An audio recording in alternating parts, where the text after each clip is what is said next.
Well, a very good morning to you all here from Melbourne Park, and it's women's quarterfinals action.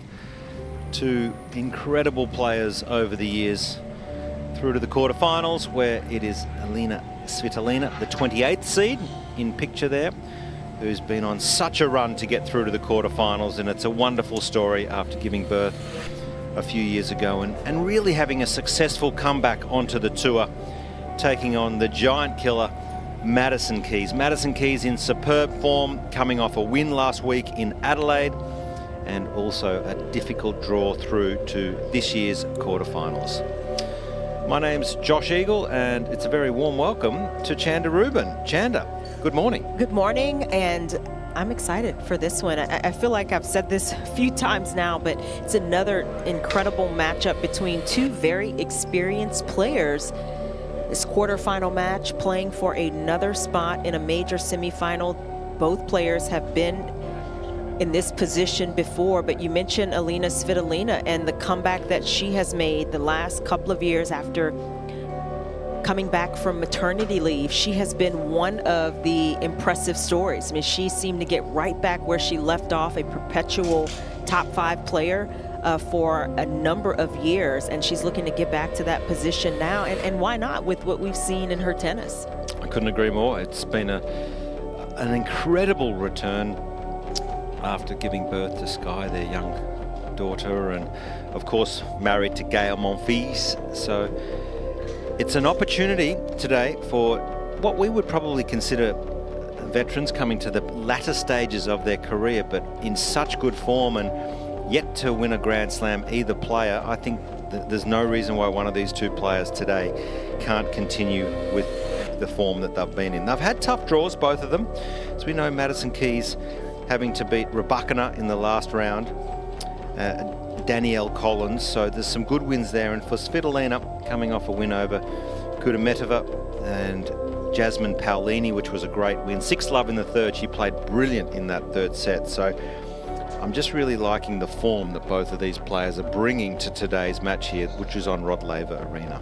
Yeah, and in most cases, getting to the quarterfinal stage of a major, you've had to go through a couple of seeds, at least 1 or 2. Yeah. Now, sometimes that doesn't happen, but these two players have definitely been tested, and they have proven they can come through the fire and find their best tennis, and I think that helps in a match of this magnitude.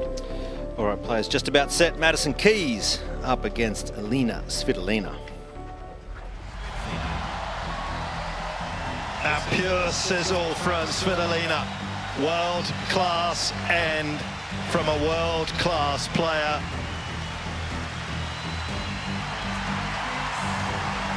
Sensational stuff, Madison Keys into the quarterfinals at the Australian Open.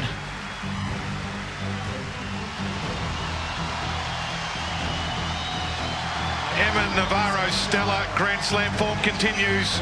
She's through to the quarterfinal. 6-4,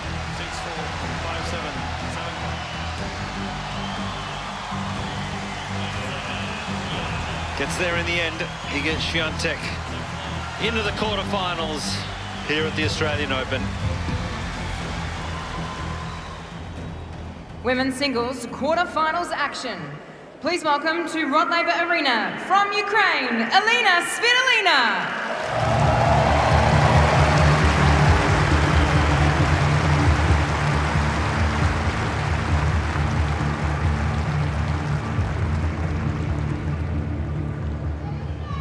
And their opponent this morning, please welcome from the USA, Madison Keys.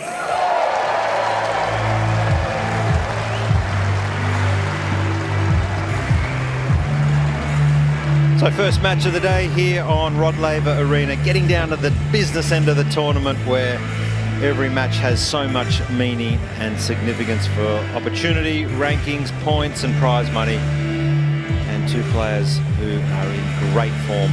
Madison Keys is coming off a big win in Adelaide. Boy, she played well, beating Jessica Pegula in that final. And as we know here, Aryna Sabalenka in picture there. Just always seems to deliver in these big moments, and this match really is anyone's. Madison, this is Madison.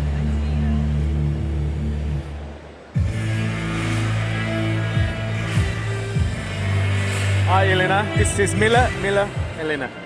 Ladies, before we start, can we have a photo with Miller, please? Facing this way.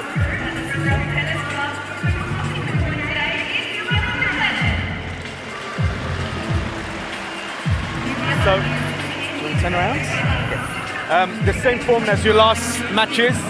Any preference on towel box, red or blue? Red, yep, makes sense. Blue. Any questions? No. Miller, we've got AO or John Newcomb. Anyone to call? I'll do John Newcomb. Thank you, Miller. And it's AO. Serve? Yeah, great match. I love it. It's old school. Just happy to serve when they win the toss, Chanda. We don't often see it that way. And I think it's a smart thought from Svitolina, not giving Madison Keys that advantage potentially as you get down to the end of a set, serving first in the rotation. Aryna Svitolina, just nearing 30 years of age now, and as you'll see, her ranking at 27. She's been as high as number 3 in the world and has collected 17 singles titles. Played an incredible amount of matches. Both players, in fact, winning over 100 matches at Grand Slam level. But when you look at the prize money there, you know that she's a class player. That just shows the amount of times that she's been deep in tournaments, a semi-finalist at Wimbledon, and twice, in fact, and also at the US Open. So as we look at her road to the final, it's been very convincing. Straight sets all the way, just that third set victory where she was super impressive against Paolini. Yes, the way she was able to raise her level. Svitolina did not start off well, and it's not easy in these big matches to make adjustments in real time and to find your high level, but that's what Svitolina was able to do, and maybe that helps her belief just that little bit more against a player in Madison Keys who hits the ball so big. All right, Madison Keys up to 14 in the live ranking, given her result in Adelaide last week. 9 career titles and amassed close to $20 million in prize money. Australian Open history, she's been a semi-finalist back in 2022. That was also after winning in Adelaide, coming in. So good signs and good emotion, I feel, for Madison Keys. Her road to the final, dropped a set against Ruse and Rabakina, but otherwise it's been smooth sailing. We know that she's been to a final of a Grand Slam before. That was in 2017 at the US Open. And Chanda, she loves a hard court. Yeah, she's been to plenty of quarterfinals, of course, her fair share of semifinals as well. And you look at this head-to-head, and it's been tight between these two. Keys just edging Svitolina out, winning their last meeting, which happened a couple of years ago in Adelaide, 3 years now, as we are in 2025. But, you know, I think you get to this round of a Grand Slam, and you can kind of throw some of that out of the window. Certainly a matchup that happened a few years ago. So a lot cooler today. We've had 4 days in a row where it's been up 30 to 33, 34 degrees. Today, much cooler, just 20 degrees and very, very pleasant conditions. So wind predictor just giving the edge to Madison Keys. I think that's pretty fair, and I would give Keys the edge as well in terms of what her skill set is, how she enjoys these courts in Melbourne. The ball sits up just a little bit more, bouncy courts as we call it, and I think that suits Keys' game as well. And the fact that, you know, she's playing in the daytime here again, you know, certainly it's a cooler day, but at night it gets even cooler, and she's had to work her way through some matches in the evening. I think she prefers the daytime, and that is also to her advantage. All right, talk about daytime and conditions. It's an opportunity to check in with Andrea Petkovic. Andrea, very good morning to you. What looks like very pleasant conditions courtside.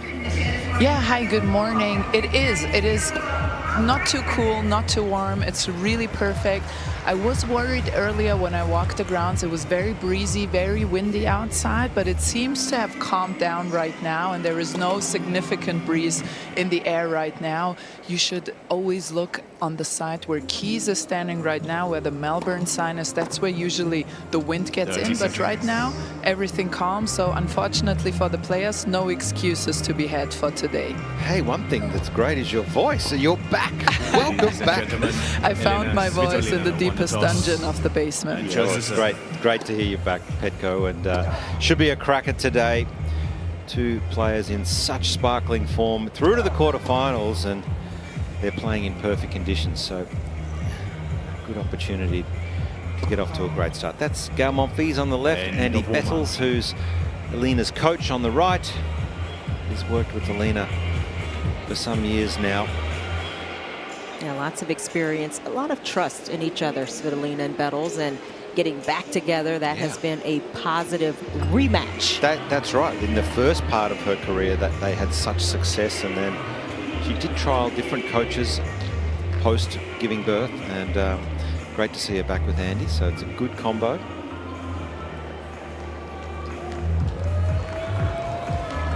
Madison Keys, we know, is coached by her husband, Bjorn Frantangelo. They just got married 7 weeks ago. Bjorn just retiring last year, and a very good player in his own right. So it'll be Aryna Svitolina to serve. Ready, play.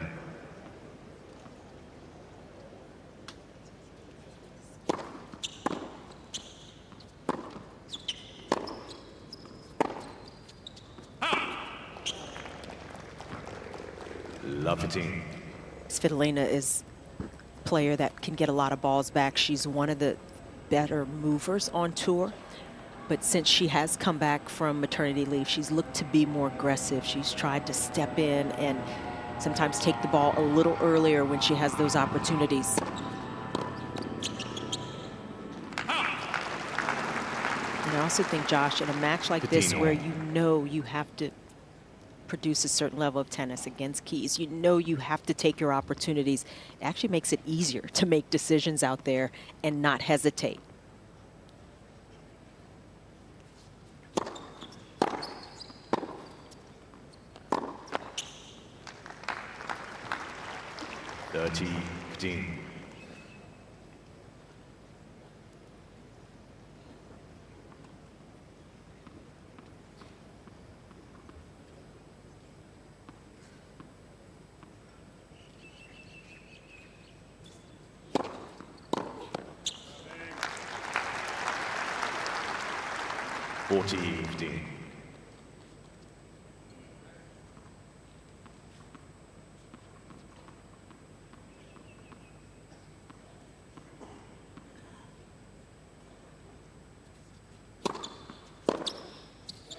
So it's a very good start for Svitolina. Confident.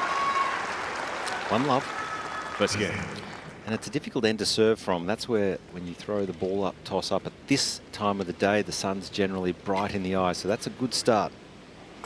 Yeah, and I think it's a match where Svitolina also knows she's going to have to keep a pretty good first serve percentage. Not push the serve in, not just use it as a point starter, still hit it to targets, but try not to give Keys a lot of looks at second serves. So far over the course of the tournament, she's around 58% first serves in. Svitolina maybe wants that number to be a little higher today.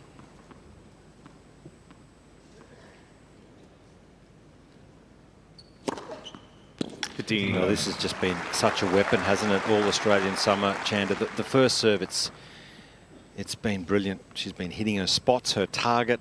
It's just, when she's in free flight like this, it's hard to stop. There's 2 in a row to start. And she's been one of the best players, Keys, at holding serve, winning more service games. And that comes into play whenever she's able to get that early break. It's why so often she can run off with the set.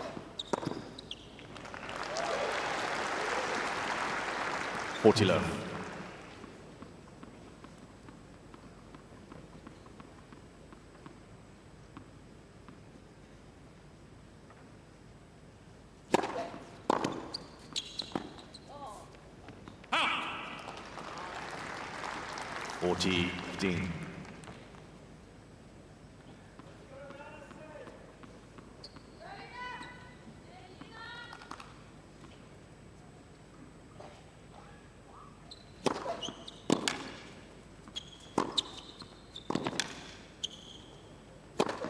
So no problems for both players. Co. Great start, really. One game on. They look confident. They look ready to go. They do. I thought Madison's footwork in the first game was just a bit slow, but now she's secured it, and this is the first time I'm seeing her new serve with the right leg being pulled up towards her left leg in motion live right in front of me, and it looks very good, very consistent. It really seems to be ingrained in her system, this new motion. Yep.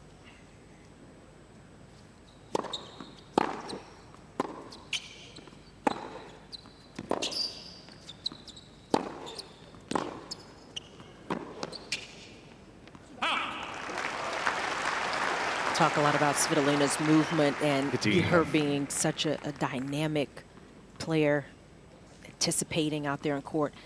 Madison Keys is also a terrific mover. It's underrated because her power is such a big part of what we focus on, but she can defend, she can keep some points going. Almost kept that one in play.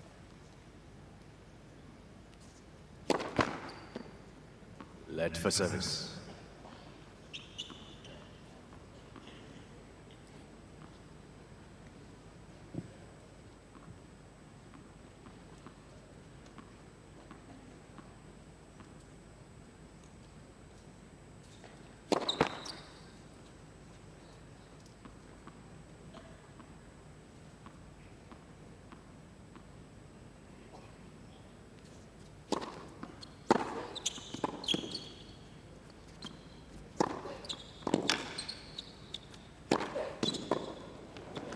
And this is what we've seen a lot over summer. Madison Keys pushing forward, very keen to try and finish at net, not afraid to come forward. And she'll have some time against Svitolina where she can step inside the court, where she can use her skills up there at the net.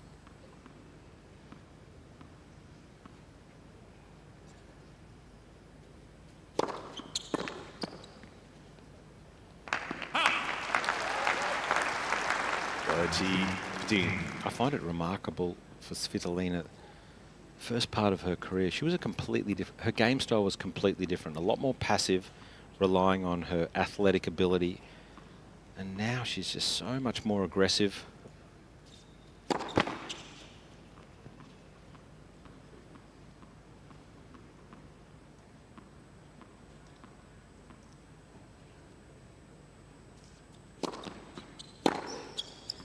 I feel like there's a sense of freedom to her game where she's not carrying that weight of expectation when she plays. She's just really just going for it, not redlining it, but going for it a lot more.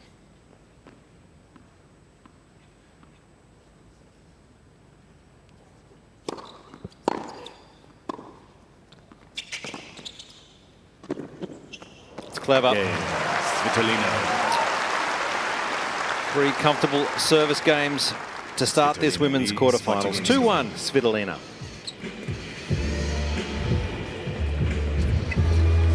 Such a different flow to a match when players are holding serve and able to control more of the play when the balls are in their hands. And immediately, both these players settling in. Certainly, Svitolina knows how important it is to hold serve, to stay even with Keys. And for Keys, the serve being such a big weapon for her, she'll look for opportunities. If she's able to hold a little more easily, she'll be able to look for more opportunities to break serve. A lot of good coming out of getting off to a good start.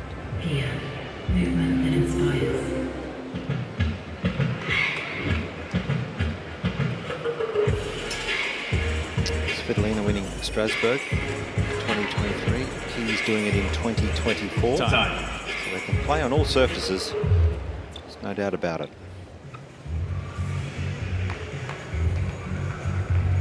Well, it's another perfect morning here in Melbourne, just before 12 o'clock noon.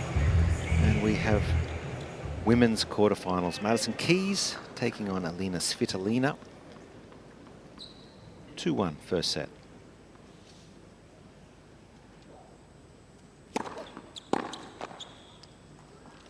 Hitting.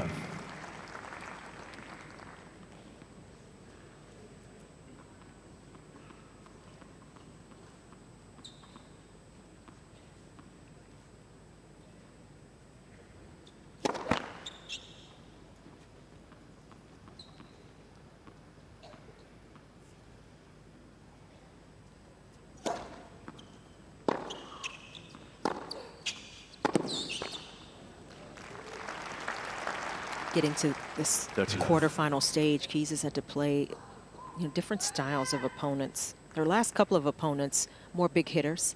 Certainly Elena Rybakina, she had to counter a lot of pace coming at her, and she had to be the one stepping in.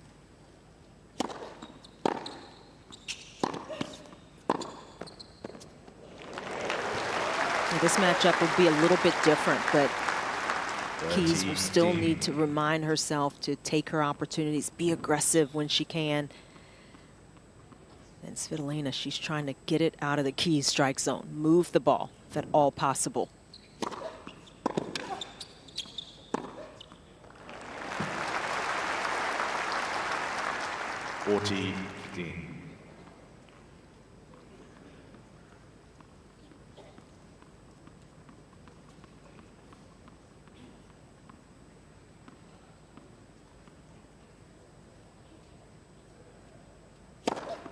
Game Keys. So the third ace already 2 games all for Madison Keys, and we're at 2 games all. Already starting to look very automatic on serve. Keys has gone up to the line. You can just see that Madison Keys interacting with her team, her coach, which is now legal. It's been a fabulous innovation from Tennis Australia to include the coaching courtside.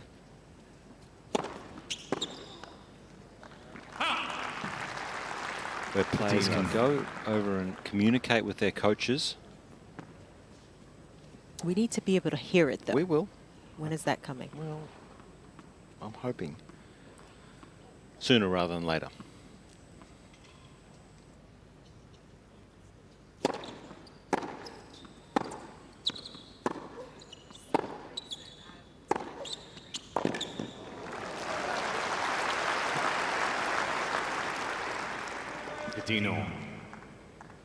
Gael Monfils on the left there, and Andy Bettles on the right, the coach of Svitolina. And what a run Gael Monfils had here.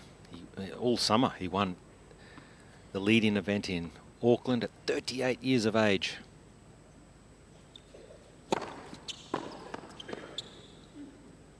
And had an incredible win over Taylor Fritz on Margaret Court Arena.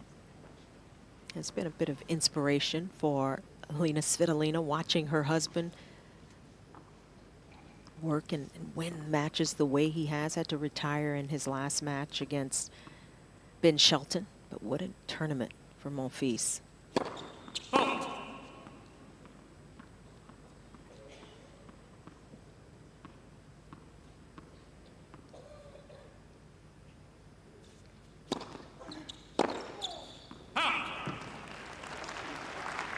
Those second serves seem very hittable.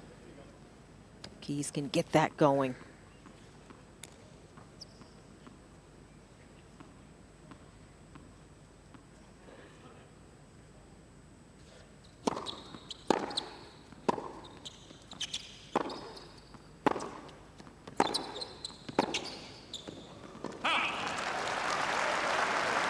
And we've been fortunate to see a lot of the stats that go on for these players. And we've just seen that Madison Keys is using her forehand down the line so much more often this year than previous years, and having such success with it.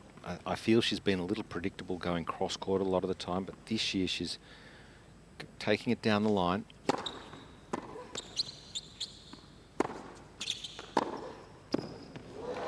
And I think, Chanda, the backhand as well, though. Yep. It's been a tremendous shot for Keys, and often her opponents aren't expecting it.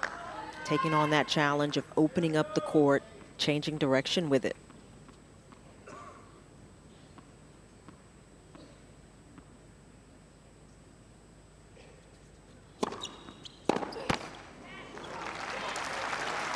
It's going to be important for Svitolina on serve, just to keep mixing it up and to keep spreading the court the way she did on that last one. Less pace and more of the placement shorter in the box with more angle.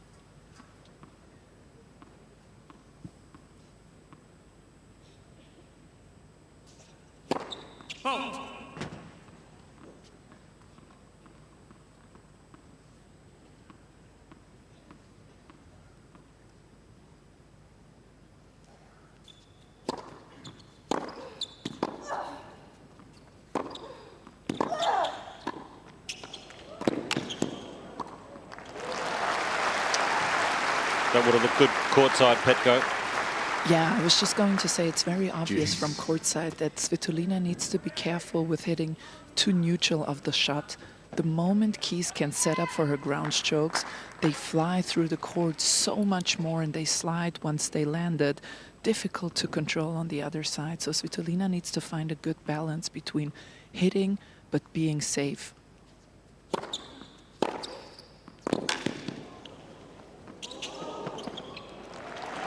She was a bit safer with that serve. It didn't move Keys enough, and it's Keys with the break point. Keys. Just had to take one step, and that forehand is just what Keys looks to pounce on.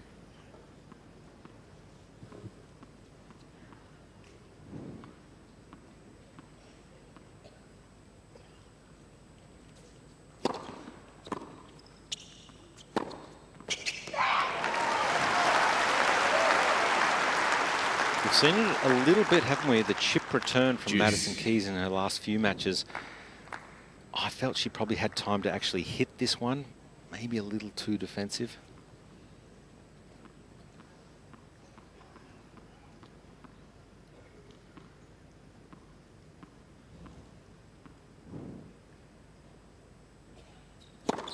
Let's for service.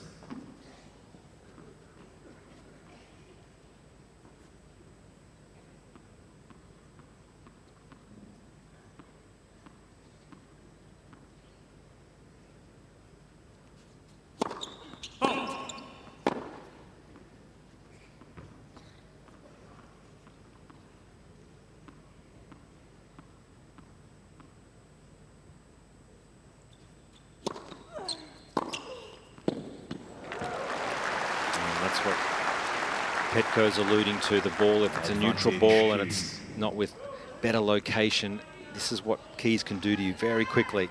Yeah, she tried to go body Svitolina, but the serve wasn't moving or penetrating enough, and Keys had extra time.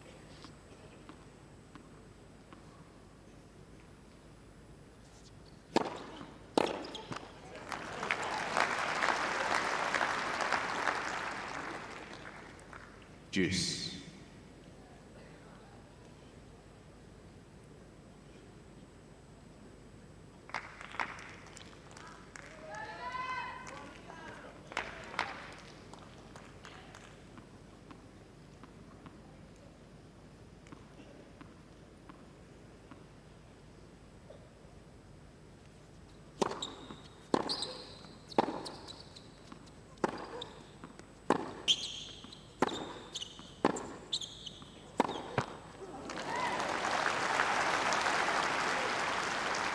Advantage, Svitolina. Sometimes it's a good play to go heavy and deep and not give Keys the angle. Force Keys to try to create an opening on her own. It can be a little bit risky, but in that last point, Svitolina able to get just a little more pace and depth behind her shots.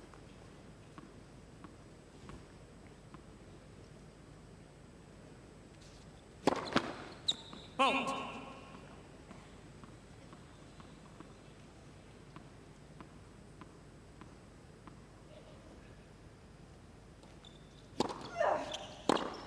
Game. Well, had to fight off a couple of break points, but she manages to do so.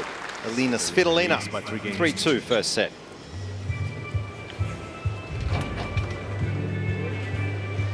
And it just feels like from down here that Svitolina's big challenge today is to be able to find an average ground stroke speed that will keep her safe enough to be able to extend the rallies, but they need to be biting enough for Keys not to be able to set up for a big groundies. I think if Svitolina finds the sweet spot, she has a great chance here, but she needs to find that. What is enough and what is too little?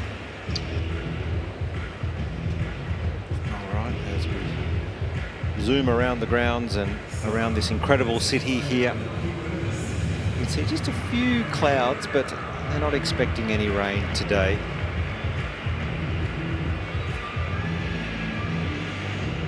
The Botanical Gardens, which is just across the road from Melbourne Park here, and then back into the city.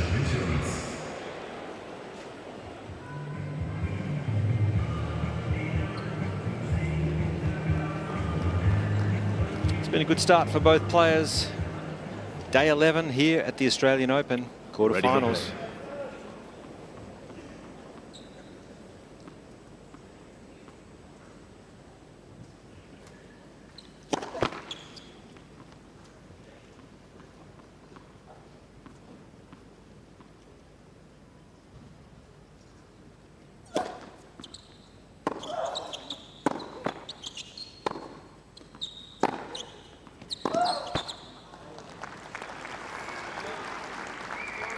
15 love.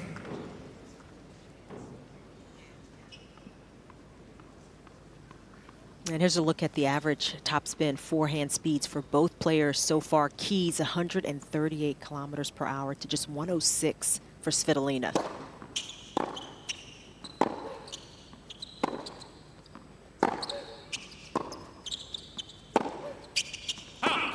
Now we expected Keys to have the bigger forehand. That is her weapon, but that's going to be the challenge for Svitolina that Petko has spoken about.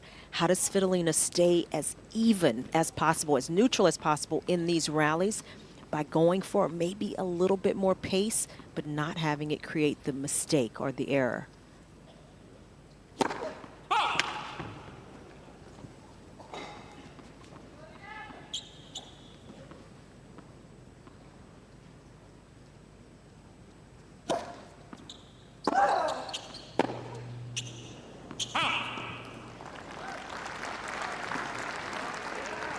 Touching.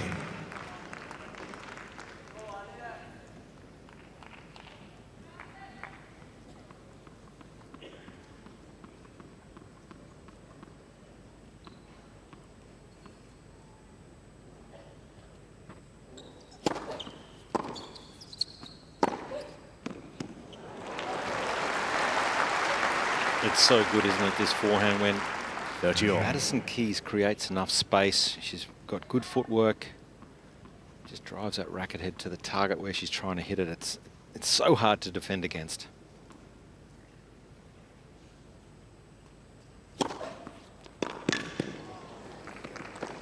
Chanda, this is the serve that I really like. She's had so much success with that slider wide. 40-30. Takes a little bit of pace off it, lets it explode off the court.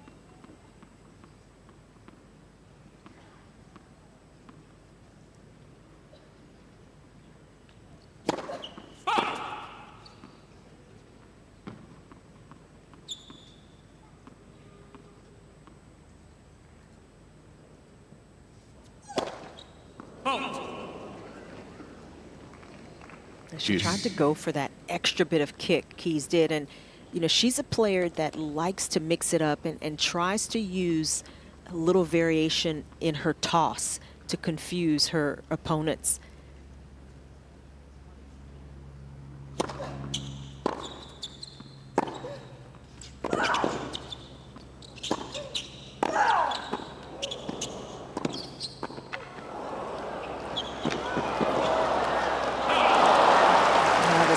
Volley from Keys. Terrific plays up there at the net. And Svitolina did everything she could to put Keys in a difficult position. And she almost pulled it off. Keys, again, with terrific hands, and she closed nicely.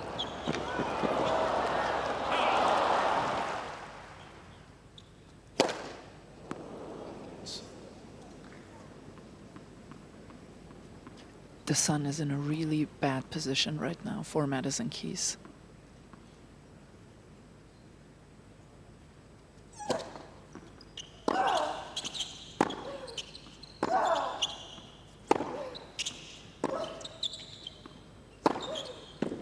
That's a good hold. Sun, a little tricky when you throw the ball toss up there. And Petko, I know you 3 games all.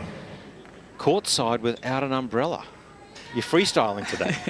I'm freestyling. I want to see the game, and the umbrella is obscuring my view a little bit. And the problem right now is that there is a huge cloud and it keeps coming in and out. So Madison, just when she sets up for the serve, throws it up, the sun poked out.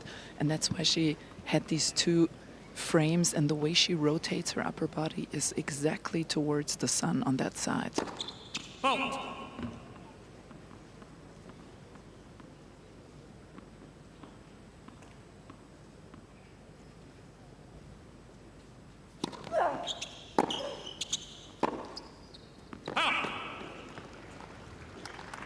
Love-15. Strapping on the left thigh, she tweaked it a little bit in the final of Adelaide against Pegula, got treatment, went off for a medical timeout, and every match here we've seen it pretty heavily strapped.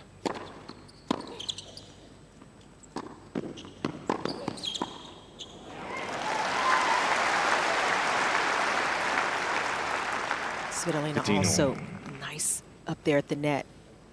And she did a good job just moving forward, just taking a little space away to make this last volley easier. She knew the pace was coming, and she was ready for it.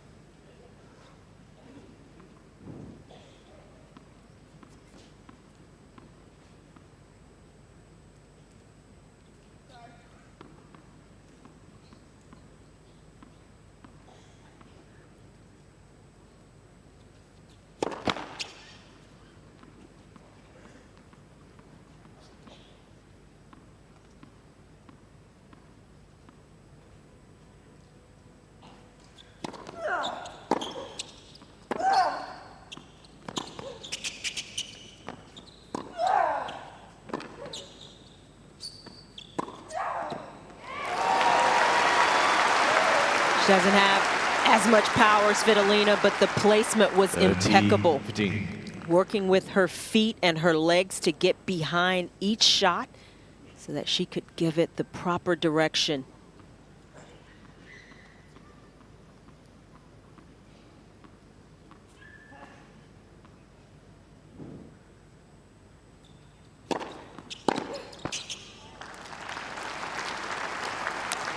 (40-15).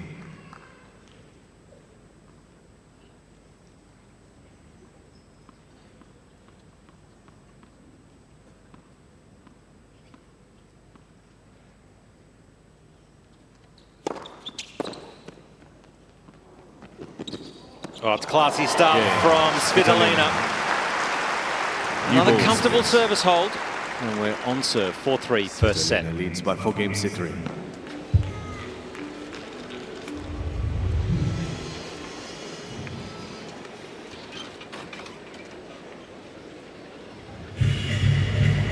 We mentioned Svitolina was going to have to do a good job getting more first serves in, and for the tournament she was averaging 58% of first serves in up to this quarterfinal match and doing well behind the first serve. Today her first serve percentage is up so far 72% of first serves in, and winning a high percentage, which is always the key. But Svitolina clearly very aware of how important that area is today. How important do you think, or how relevant, or how often do the players really dig deep into the stats, do you think? I think now there's so much data available and coaches are absolutely using it, and so players are getting the benefit of that.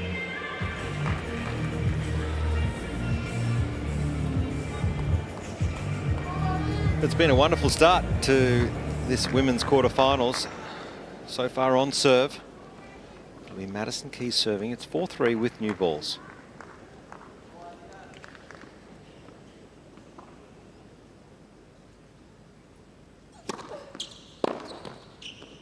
And Petko, these balls will just move off the surface, won't they? There's still a fair bit of heat given the last 3 or 4 days we've had here in Melbourne in the court.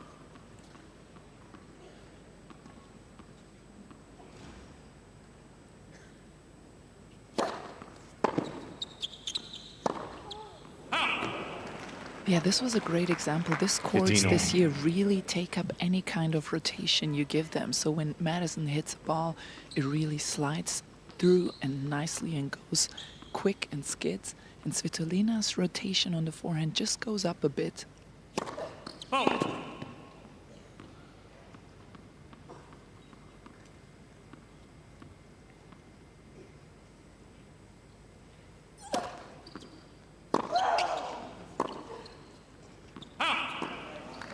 There was another example. Both of these 15, forehands had a 13. bit more rotation on it, and it felt like Keys mistimed them because she was surprised by the bounce they had on him.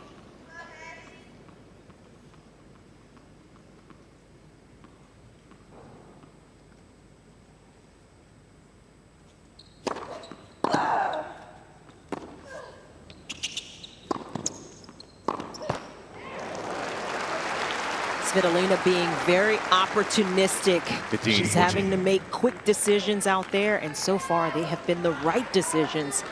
And she now has break points.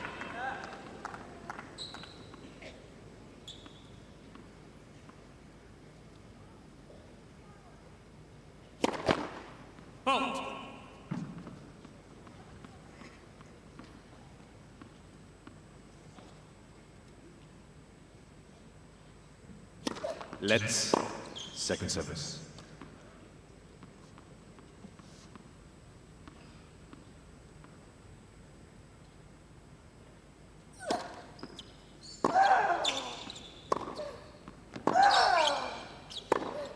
Well, it's a little long, so the first break of the match goes the way of Svitolina.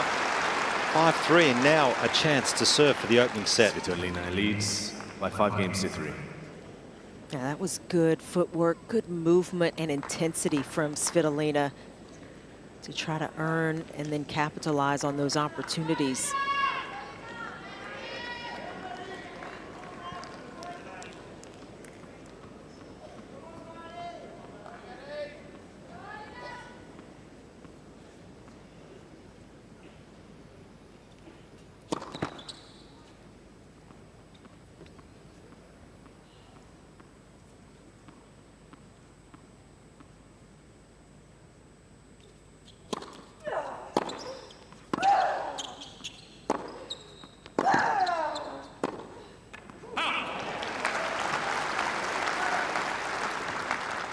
Love.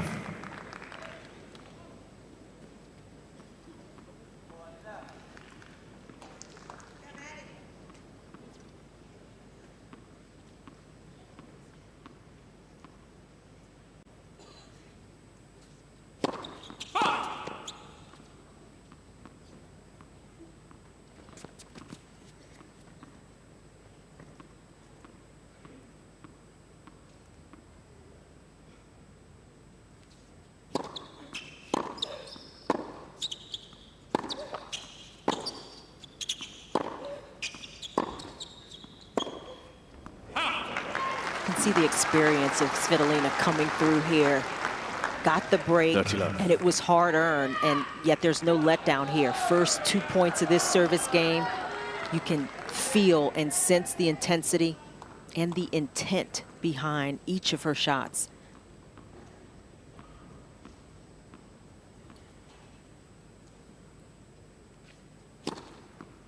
Oh, that's so clever. You may have noticed, but Svitolina has moved way over on the right there, away from the center tee, just to try and get that ball toss out of the sun. And brings up 3 set points.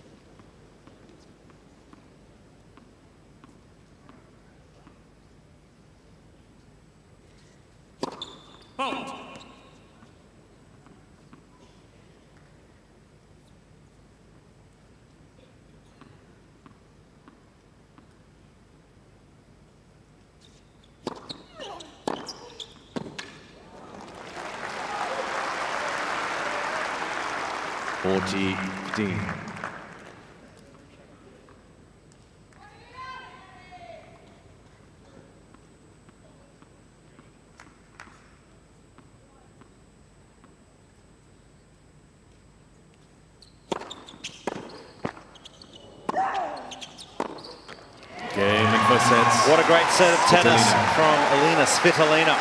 Just the one break takes it 6 games to 3. By 6 games to 3.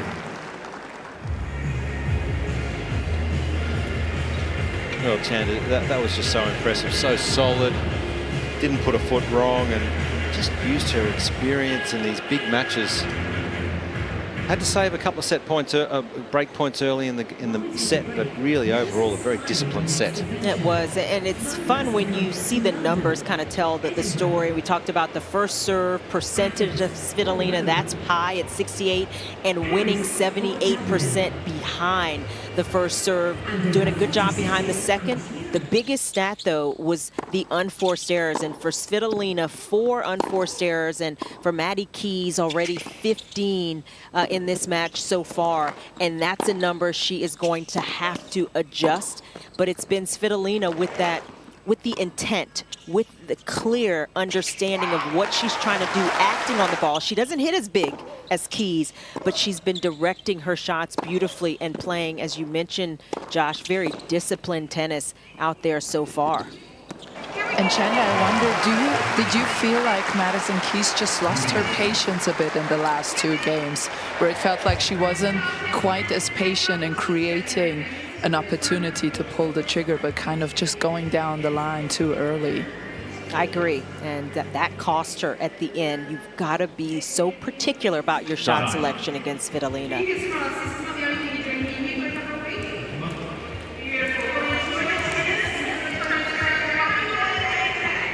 So a great set of tennis from Aryna Svitolina, 28th seed here at this year's Australian Open. Got off to a good start, 6-3. Madison Keys to open in this second set.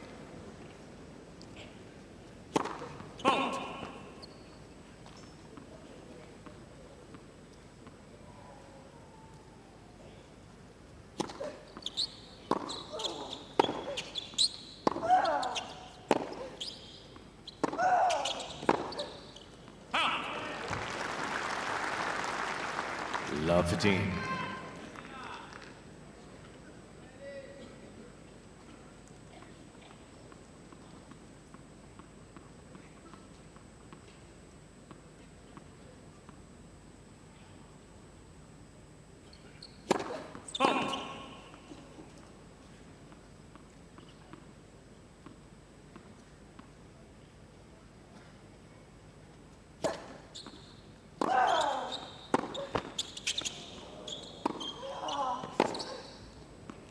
And ladies, we know that Svitolina has such a good record when she's in front. Love 13. She's won 65 of her last 66 matches when she's won the first set. So she's only lost 1 match in 66 times when she's won the first set at Grand Slam level, and that was to Coco Gauff.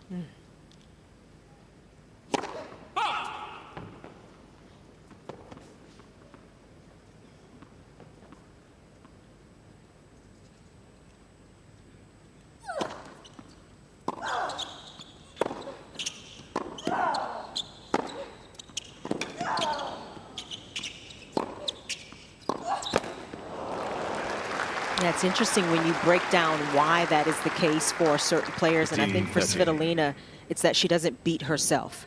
Once she latches on to the way that she needs to play, the strategy that's working, you have to do something a little more to get her off of it. And it just means that when she's out in front, it allows her to continue with that type of high level.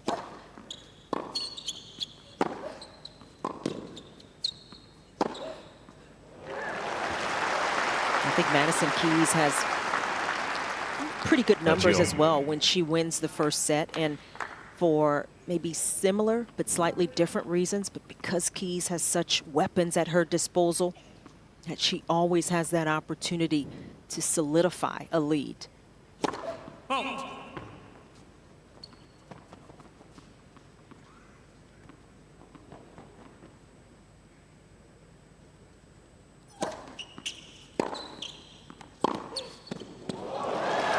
We knew this match was going to be a different kind of challenge for Keys, and she's got to get back to the discipline tennis that she's been showing really throughout this tournament, and also through good portions of the first set. It was not a bad first set of tennis from Keys, just a few misses towards the end in those critical moments.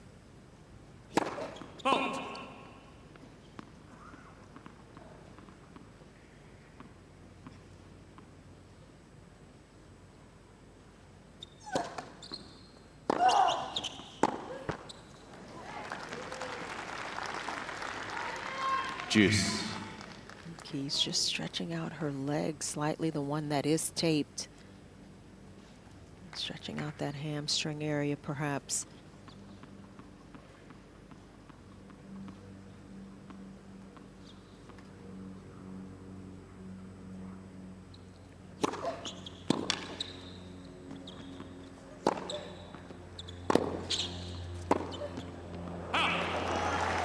We talked about the anticipation of Svitolina, and she was leaning towards the forehand side, anticipating that Keys was going to go cross court with it.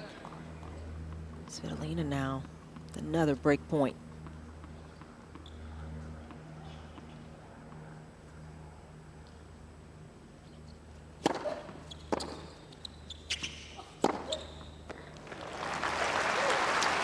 You get the feeling this is a really crucial couple of minutes in this match here. Can't afford to lapse it all here for Keys.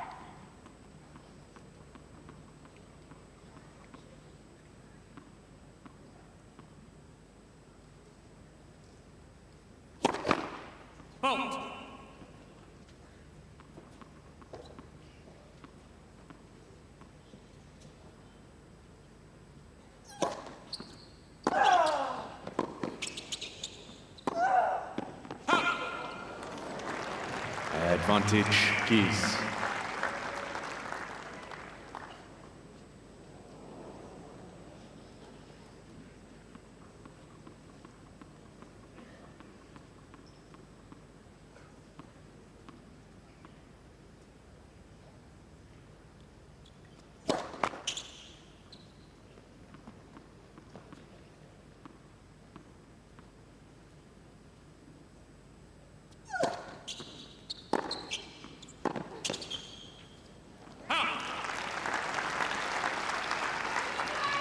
Juice.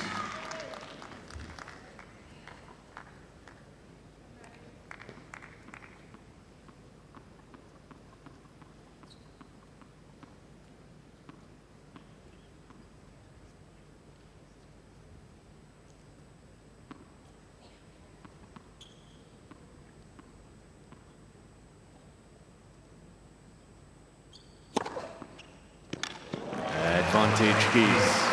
Just as Keys was tossing the ball, the sun came out a little bit stronger, and she had to catch it and make the adjustment. It's taking the extra time in this game. This is an important one.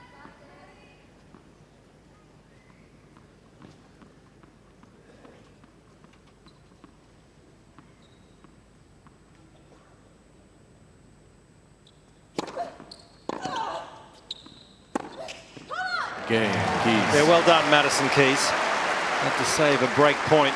Could not afford to go down a set and a break. Second set.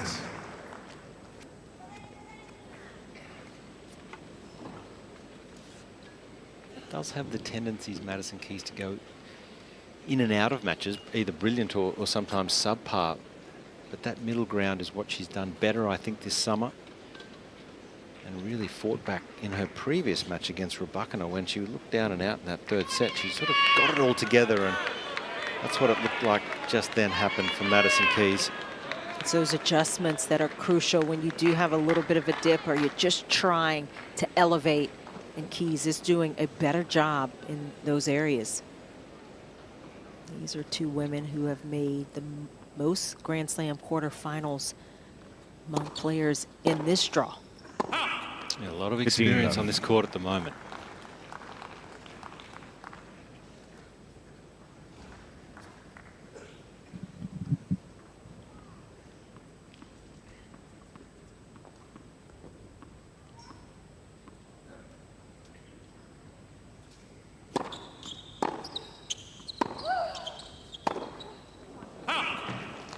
But those are the misses that Keys has got to figure how to get out of her game right now. And it's in part because of Svitolina not giving her much angle, getting a little more spin, just a little more loop on some of those shots.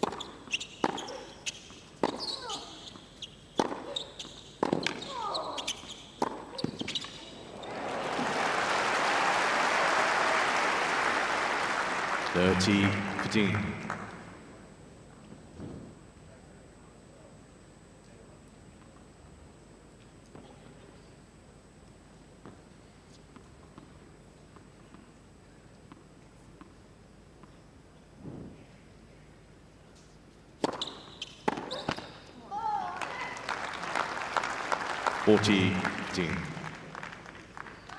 And Madison needs to figure something out with her return. She's making way too many return unforced errors when her racket is actually on the ball and she's connecting.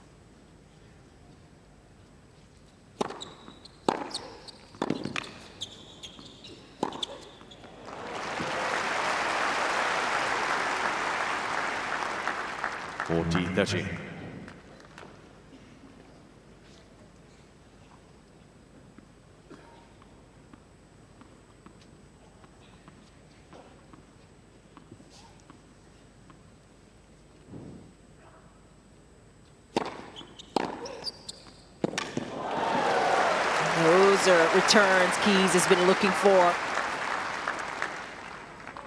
Juice. Not overplaying it. But a terrific contact point. Cutting it off at the angle.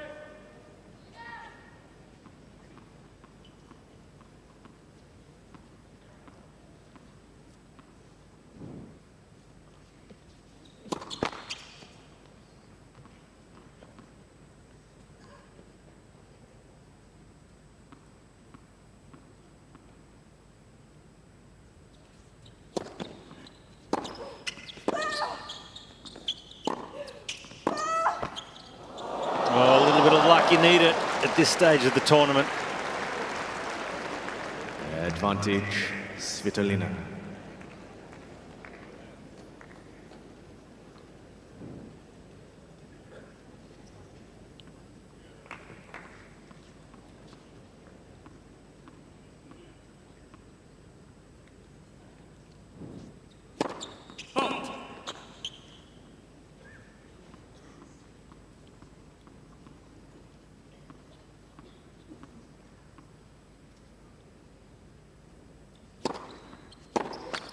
Cain, Svitolina. That would feel pretty big, a hold serving into the sun like that. 1 game on. Yeah, both players going through some adversity on serve, having to play their way from under it. This is the reset that you want at the beginning of a set. And for Svitolina, after winning the first, she didn't want to go down the early break, completely kill the momentum that she's gained.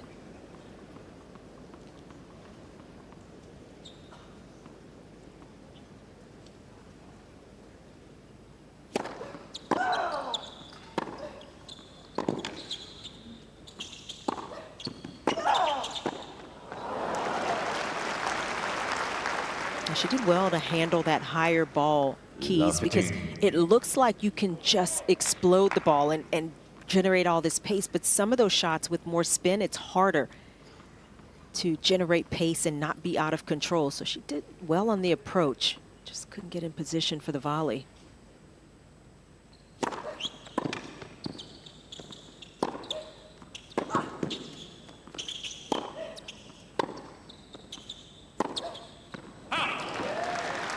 And do you feel that she's just feeling overwhelmed or pressured to go for it too much? I think so, and with how well Svitolina moves and anticipates, it's the combination of the two that is the struggle for Keys right now. She was coming in behind that forehand, but wanted to make sure she had a good enough approach, and just caused her to overplay.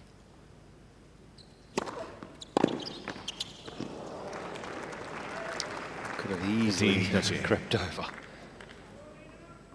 It did in the previous game, so fortunate for Keys that ball fell back to Svitolina's side.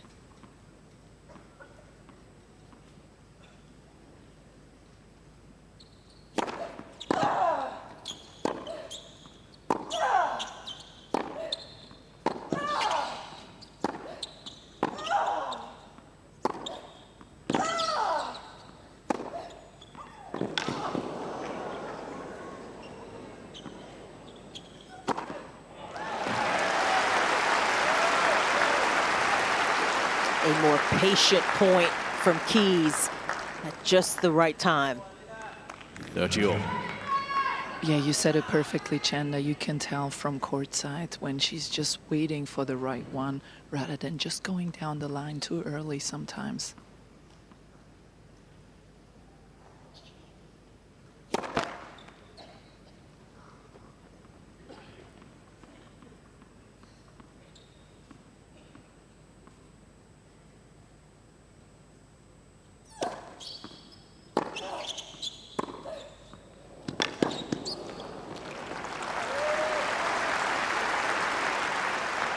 Got a little fortunate on that one. She kept trying to get away from it, Keys, and just managing to fin that forehand off with a sharp inside out.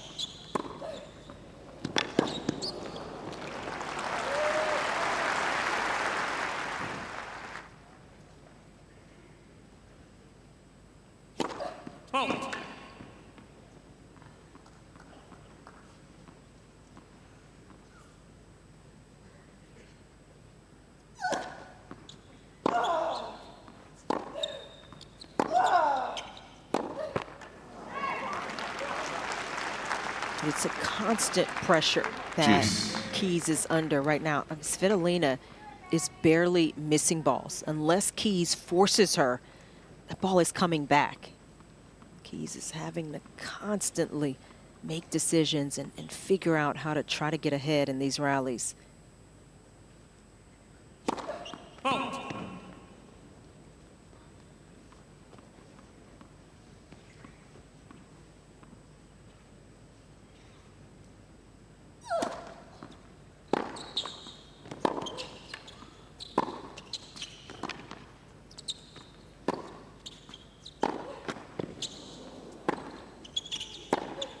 Yeah, it's too good. This forehand line from Keys has been a weapon all tournament long. Advantage Keys. Svitolina making Keys work for it, but Keys, again, up to the challenge.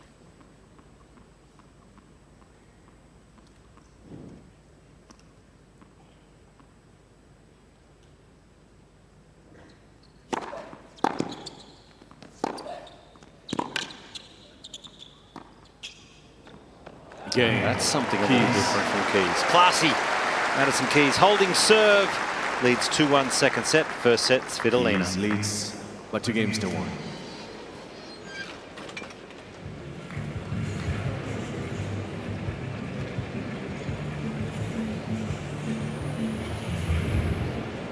Just looks like Madison Keys starting to settle in a little more. Just dropped the unforced error rate. It was a little high in that first set. It was a lot high. I mean, 15 compared to where Svitolina was. Now, Keys has more winners to offset those unforced errors, but it really was the timing of them in that first set as well. In the second, she's gotten cleaner, but it's also, there's more discipline there in some of these important points, and that may be the difference over the course of this match. I've seen some tight games already, and both players are in it.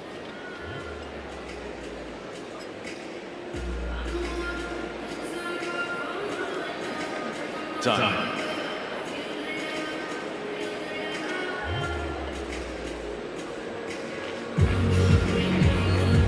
Magical, the Yarra River that just skirts alongside this incredible precinct here at the Australian Open. And this is on Rod Laver Arena. Facility built in 1988. First final, Pat Cash against Mats Wilander. 10-8 in the 5th, that was. And we've seen so many great finals and matches over the years, and once again, the Australian Open is delivering.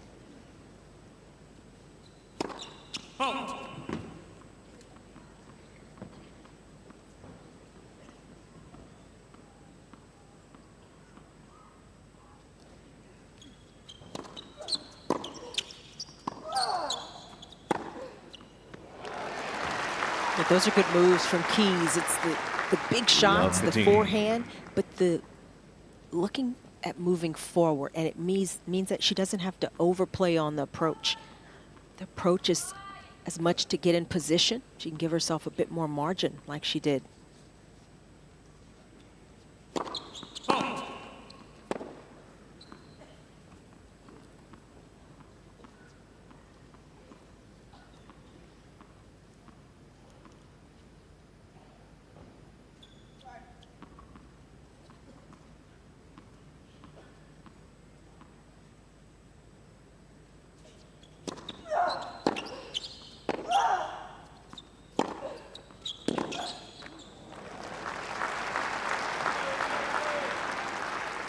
Love the team.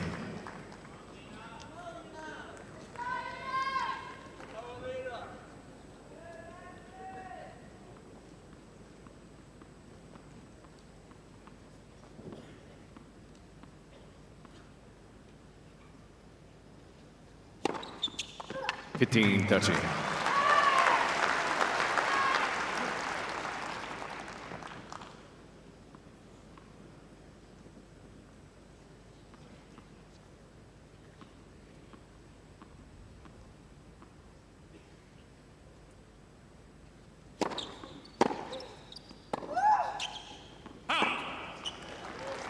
Right, here's a chance now for 15-14. 15-40.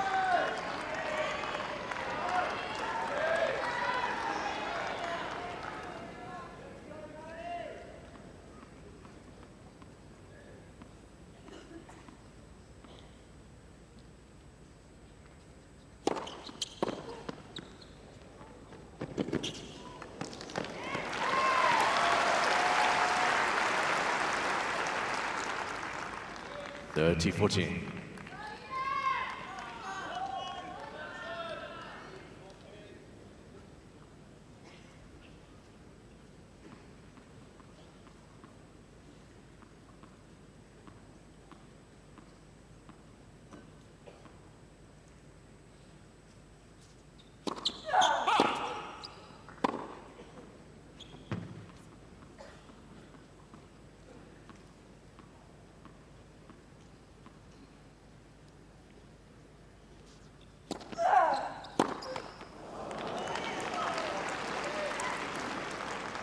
Juice.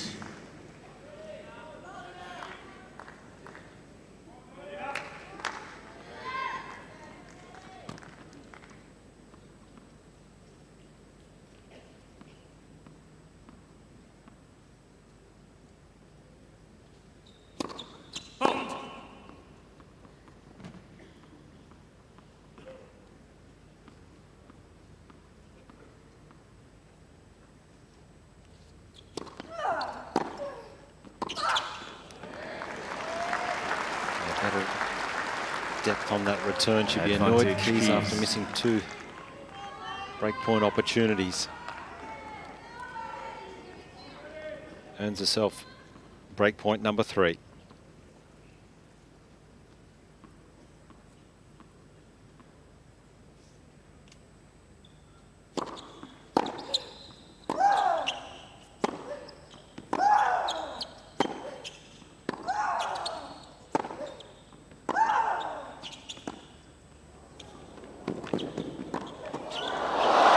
Goodness.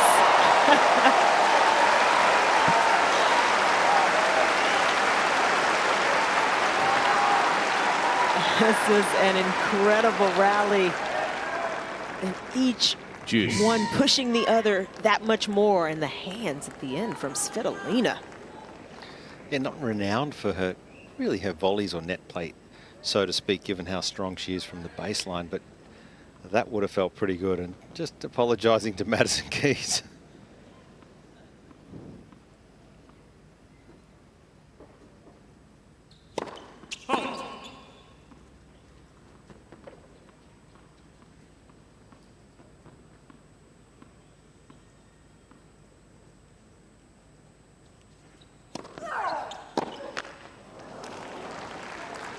Now this drives me insane Advantage. with Madison Keys. She's won Svitolina. all points in this return game when she went big through the center, got the short one, and then attacked the corners. And now 2 important points, and she misses the second serve return. That just, she cannot allow herself to do that.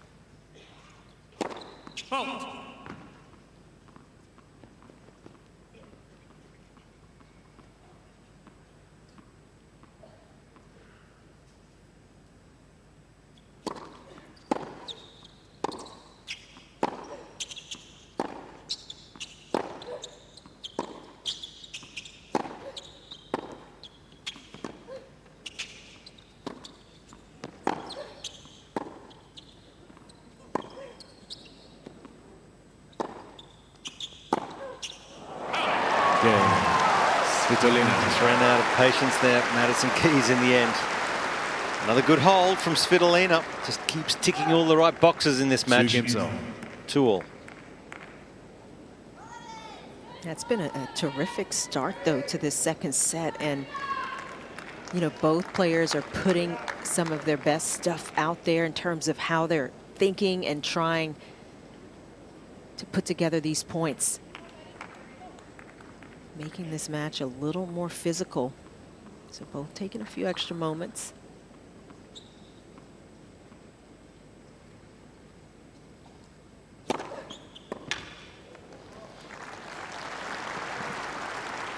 Love.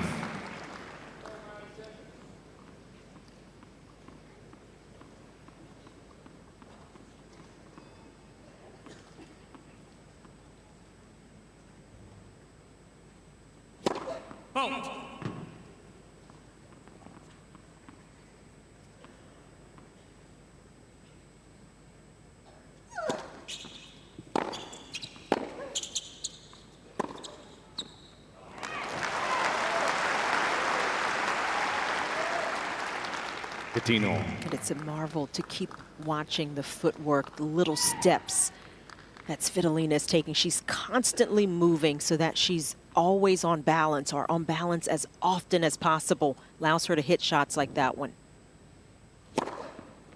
30-15.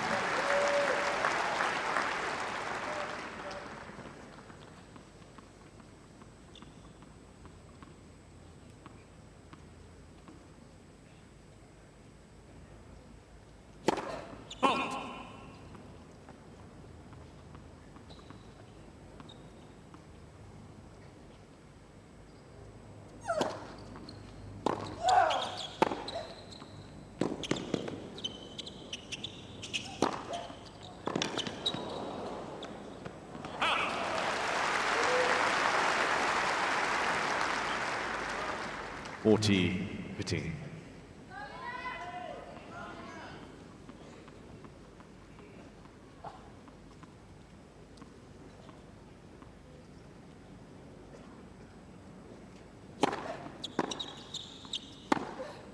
It's blistering. Keys. Staying in touch here, Madison Keys. 3-2 second set. Leads by 3 games to 2.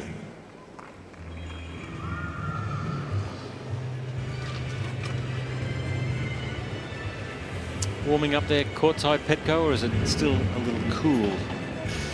It's still absolutely bearable. It is a little bit warmer, especially when the sun comes out. But other than that, it's all good down here. And I feel like the only thing that is standing between Madison Keys and a break here is just a bit of discipline on those return targets, because she's really, really picked up her game here in the second set. She's just not missing that much anymore. And she needs to realize that Aryna Svitolina is not really hurting her if she just plays consistent, tough, high-intensity tennis.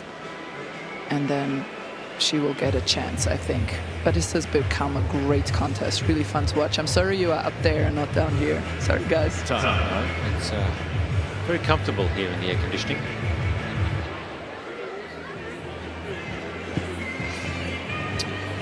Wonderful shots of the vast venue that this has morphed into here at Melbourne Park.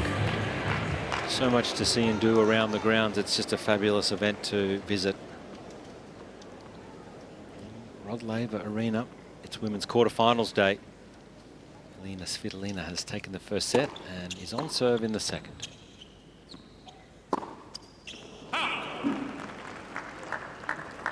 Love 15.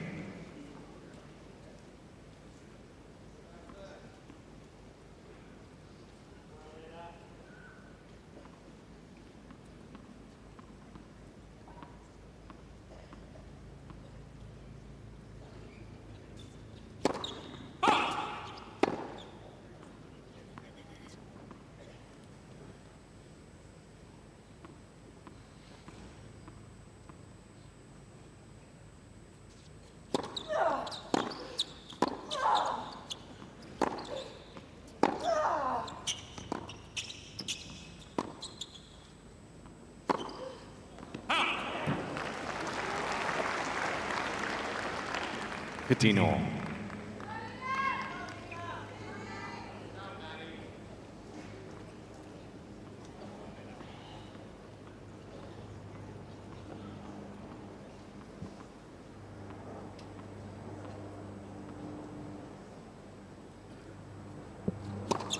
Oh.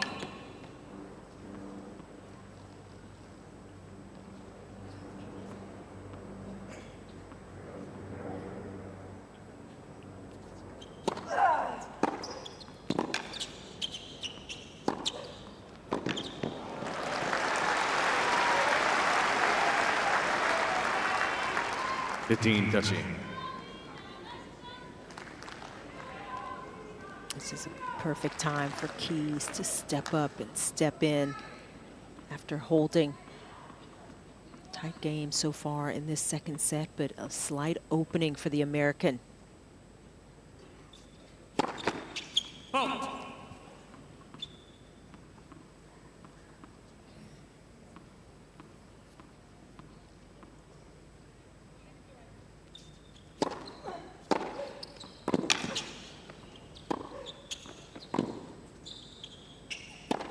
Great stretch. And this has been the game, a disciplined game that 15-14. Petkovic wanted from Madison Keys, and she's being rewarded.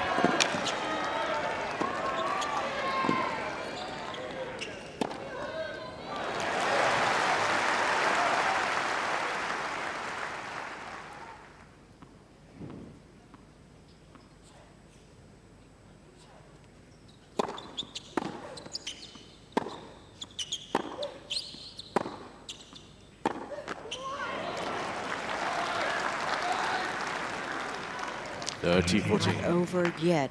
Keys, she's got another opportunity. Has not been able to get the break yet.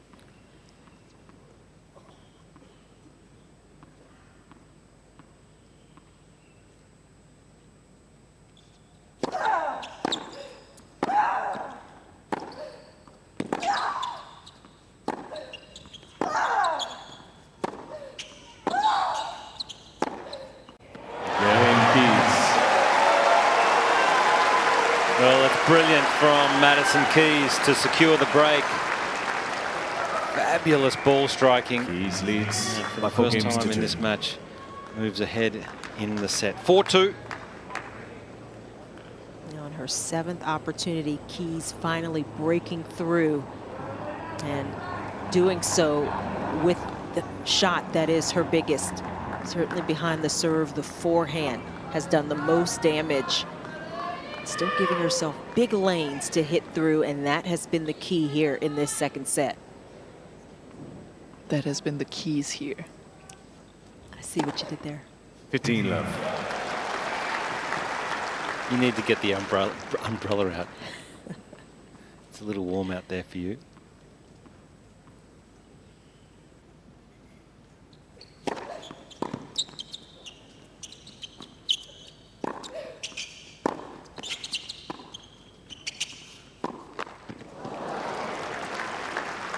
And this is what Madison Keys can do. She can quickly build scoreboard pressure. She can run away with the score within the matter of 5 minutes. She can really crack a match open.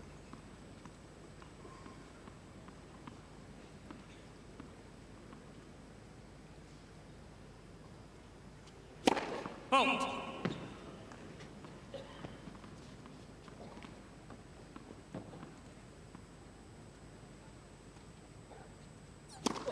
Oh.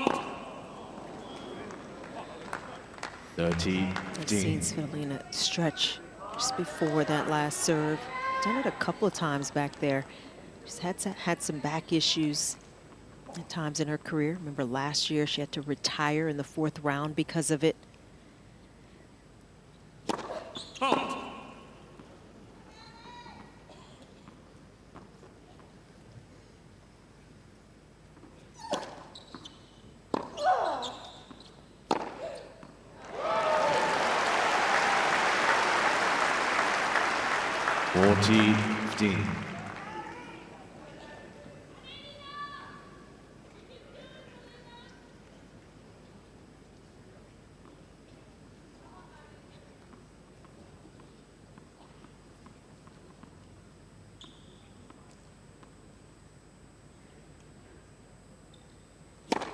Fault.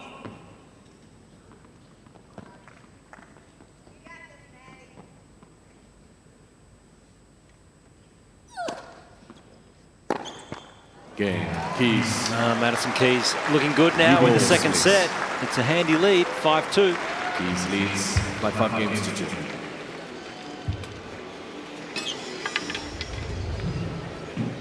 Petko, are you noticing anything with Svitolina? Has her movement fallen off, if at all? Does she look like she's in a little more distress? She actually did the same thing against Jasmine Paolini after, I want to say, a set and a half, started stretching a bit. And I asked her afterwards, and she said that from last year when she had that spasm in her lower back and had to retire against Linda Noskova, it's almost like a precaution to keep the muscles loose. But it's difficult to say whether she maybe actually feels something, because that's been, as you said, Chanda, an ever-occurring thing for her, that lower back just spasms up and then she can't move for a couple of days, and it's cost her some of these big matches. Time.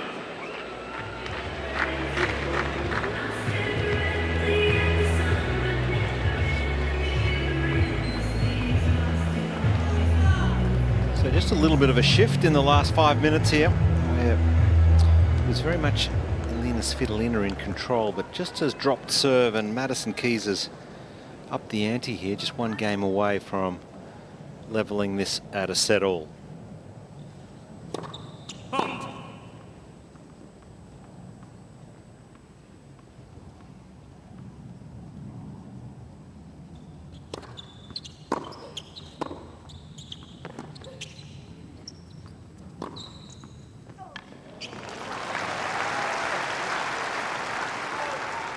Cain.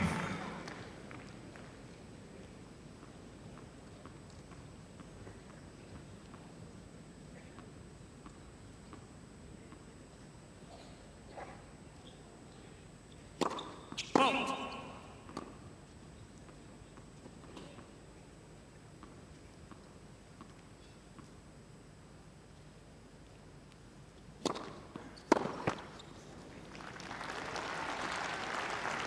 Dirty love.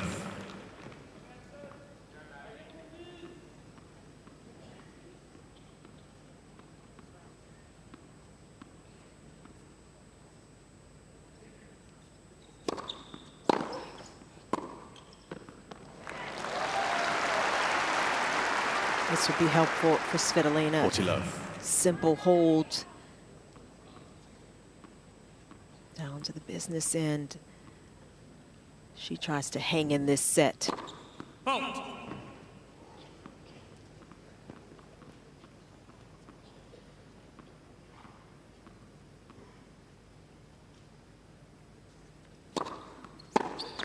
Game. Svitolina. She does. Yeah, good effort. Hold to love.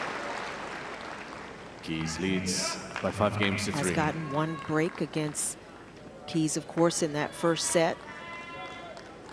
Able to take it on her serve. So she's got to have some hopes that she can generate another.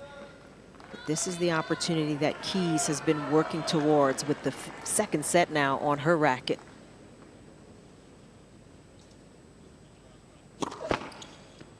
Fault.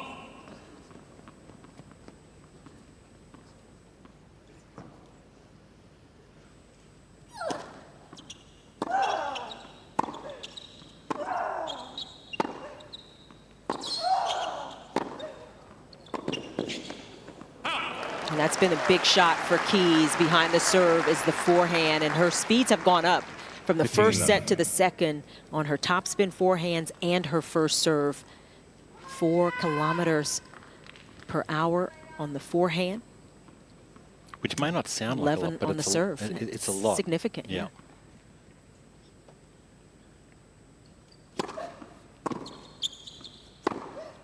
I mean, because she is right up there with the top in terms of the biggest hitters in the game anyway, so increased spin rate, speed.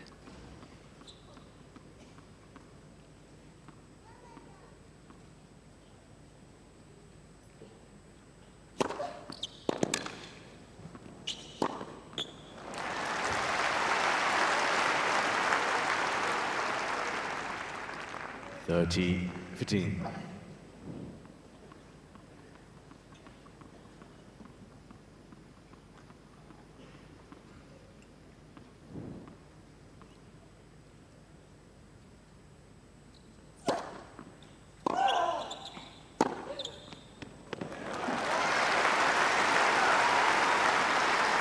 It's been no hesitation as well from Keys when she sees those kinds of shots. Couple set points.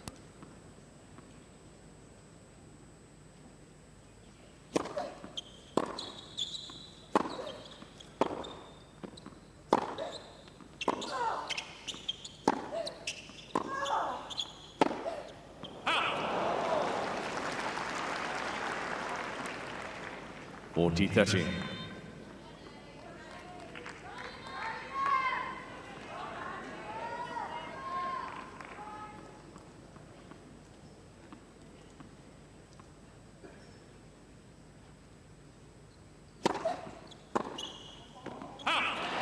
Well done, Madison Keys.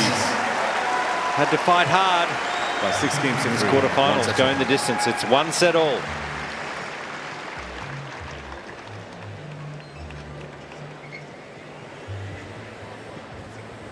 Very different set of tennis for Madison Keys, where she was able to be more dominant and flip-flopped in terms of the first serve points won, and that was big for Keys. It allowed her to be more aggressive and to have more margin. 20 winners, but fewer unforced errors at 16, and that is a very good differential for a big hitter. Svitolina didn't fall off by much. It was Keys really raising her level and getting down, hitting through shots like that. And in the end, she also was able to get forward into the net a few more times. So her shots from the ground didn't have to be outright winners. That reflex from Svitolina, one of the best points of the second set, but Keys was still undeterred.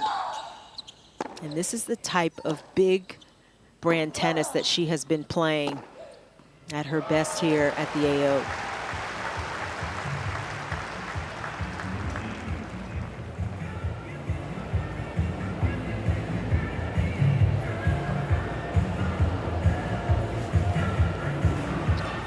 So neither player taking a break at the end of this set. I like that. Time.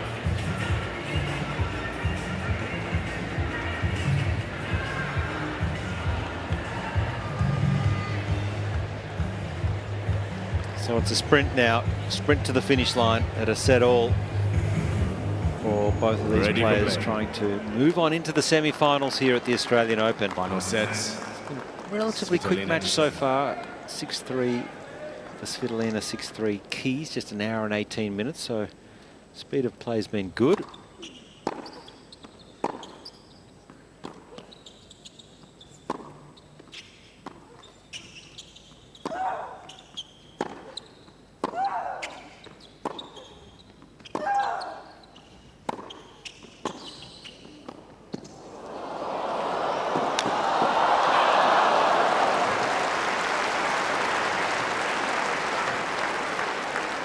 Keys being more aggressive, and sometimes that aggressiveness can get things to fall your way. Reflex. It was impossible for Svitolina to catch up to.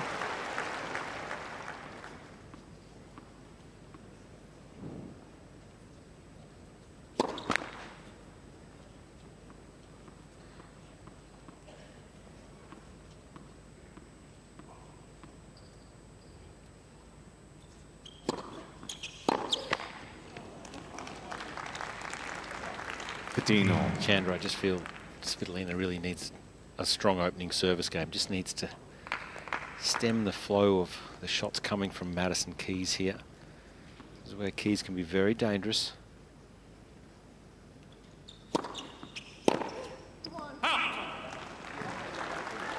And Svitolina could hope for a few more of those, some quick points, 3 points off of return misses.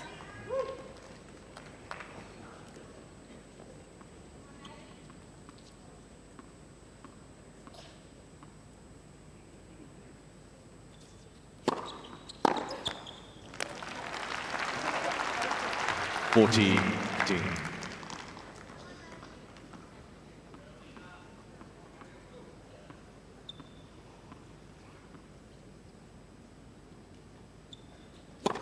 Fault.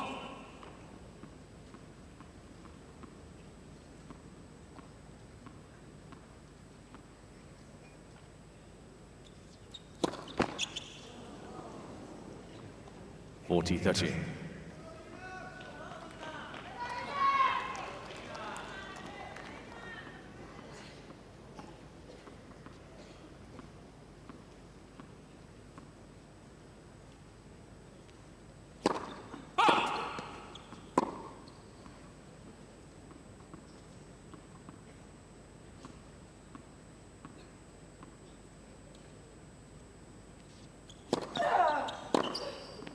Just feels like she's got a lot of time on these returns at the moment. Juice.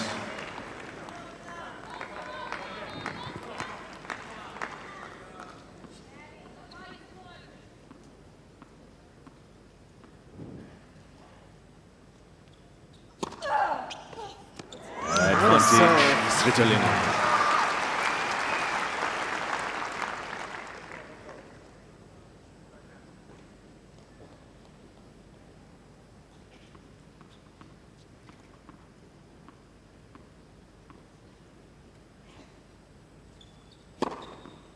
Cain. Oh, two great serves, get out of trouble. And it's Svitolina.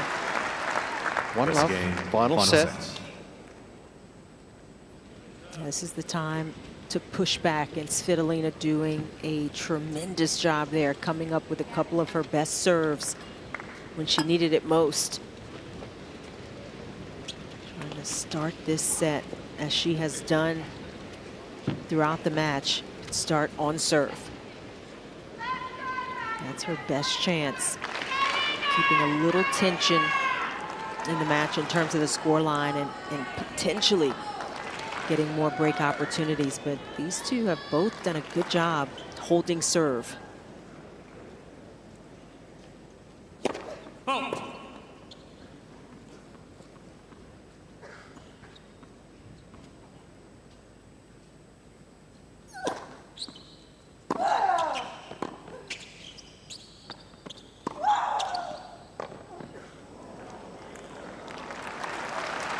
It's just been the one break in each set. Love the team.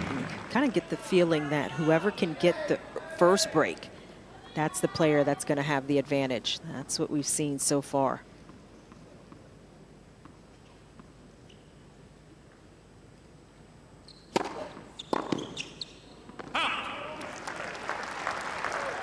Coutinho.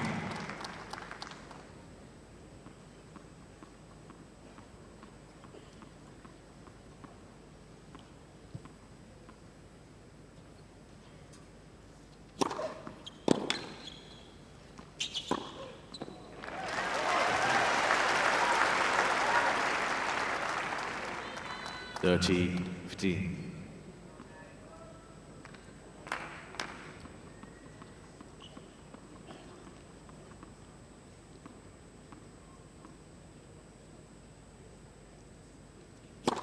Let's a service.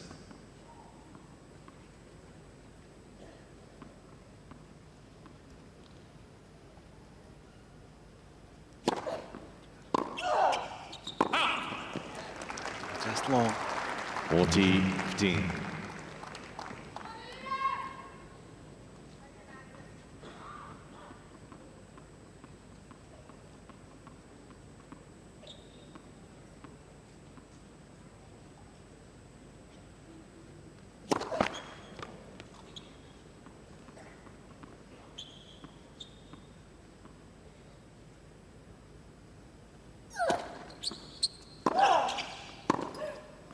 Game keys.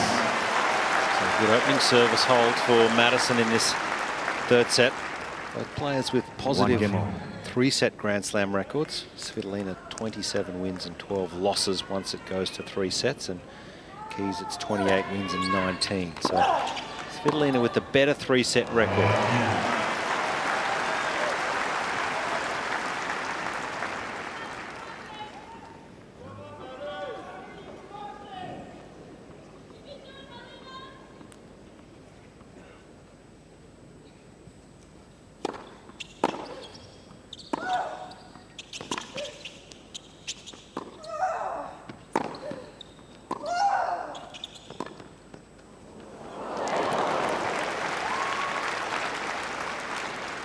Svitolina's got to be ready for a little bit more of everything right now. Keys has started throwing in the slice out of nowhere. That time, little short drop shot, and she just barely caught the tape on it.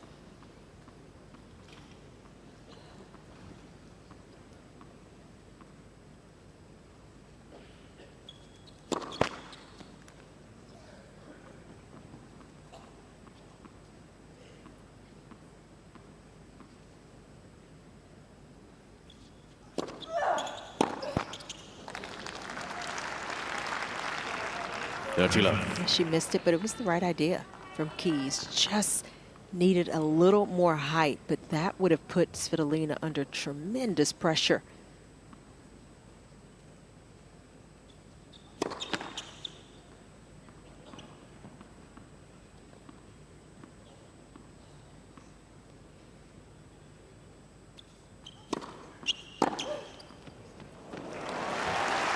Yeah, it's starting to happen pretty often, isn't it, now where Keys can really attack this second serve. And it looked like Svitolina, she didn't quite go as hard at this ball. She ran through it, and maybe it was slightly past her. Didn't feel she could get to it. And she's got to manage herself physically, Svitolina, and that's a big part of matches like this one.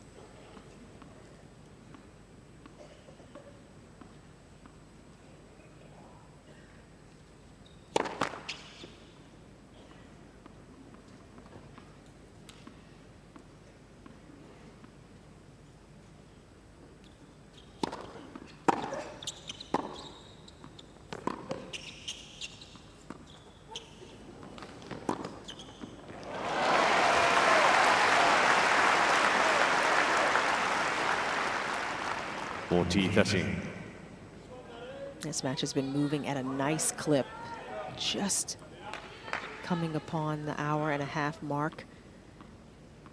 Both players have been trying to take advantage early. Good hold from Aryna Svitolina. 2-1 final set. Svitolina leads by 2-1.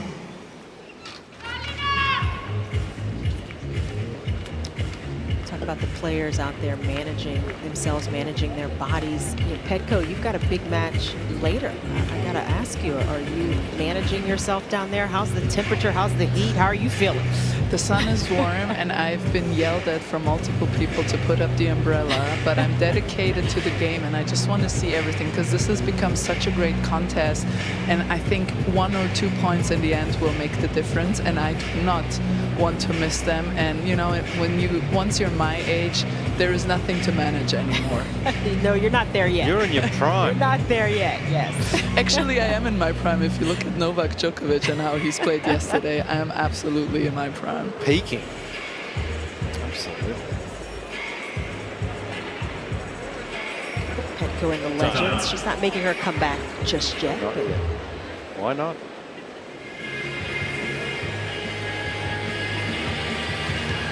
Stunning day here for the fans. Big crowd in Rod Laver Arena. First match of the day. It's women's quarterfinals action. Aryna Svitolina on serve, leading 2-1 against America's Madison Keys. Winner of this to take on Emma Navarro or Iga Swiatek, the number 2 seed.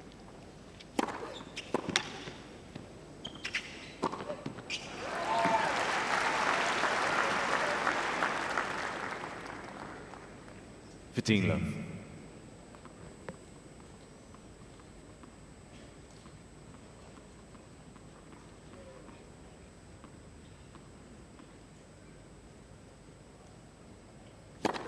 Halt.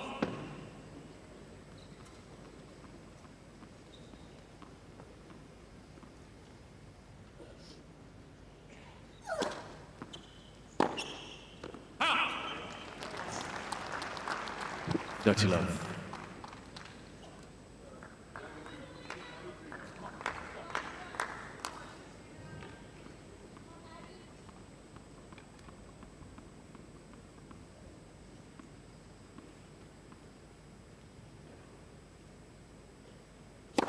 Halt.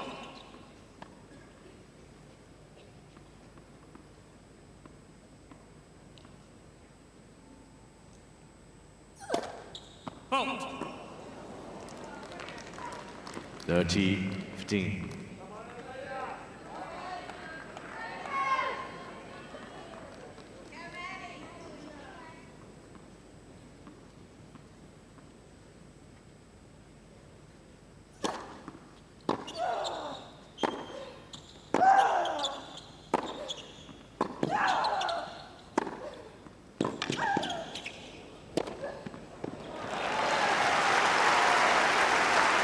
So difficult to defend a series of shots like those coming from Keys. And she's hitting it big, but she's not increasing the risk. Lots of margin away from the lines, and Svitolina, she's got to cover a lot of court back and forth.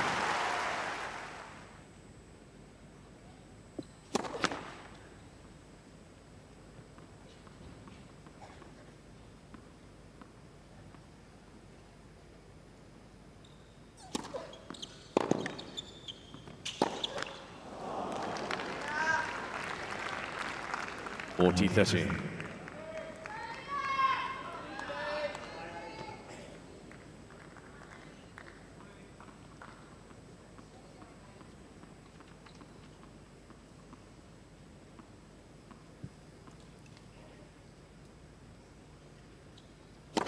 Fault.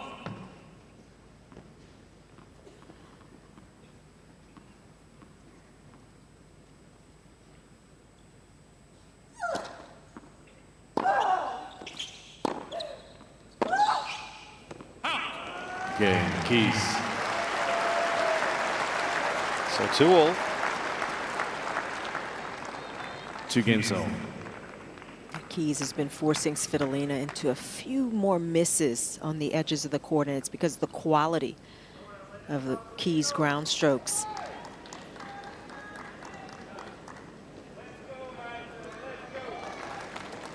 Can you see a player breaking the deadlock? I can see it happen. I mean, it's going to happen, but will it happen here?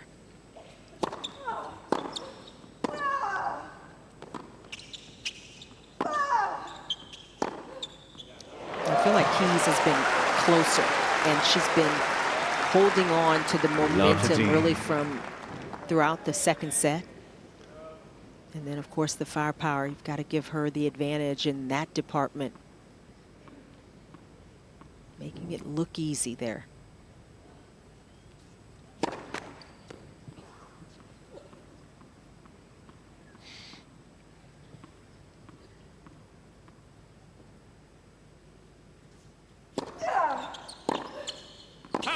Just been a little up and down though, hasn't it? One brilliant return, then a missed return, so just can't quite string the consistency together on the return game.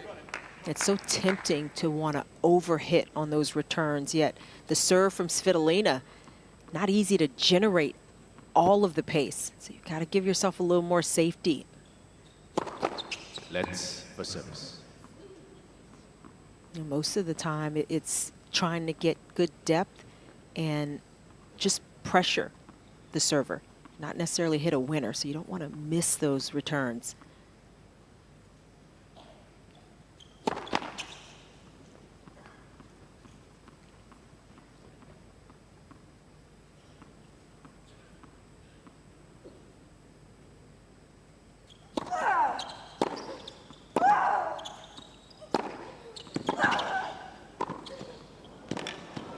Like that. Yeah, been very good, Madison Keys, when she's pushed forward at the net.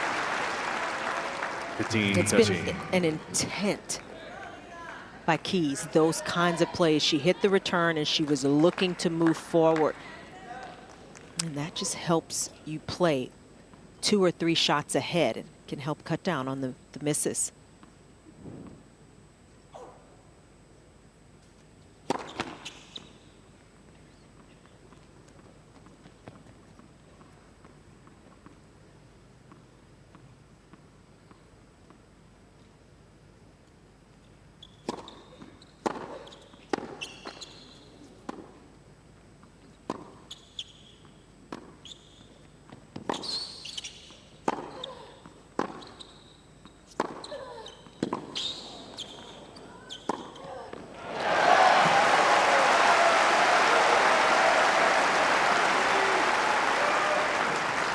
those points look simple, but 15-14. Keys is working very hard to get in position, to stay stable behind these shots. Tremendous get from Svitolina, and Keys did not get distracted. Close out that last forehand.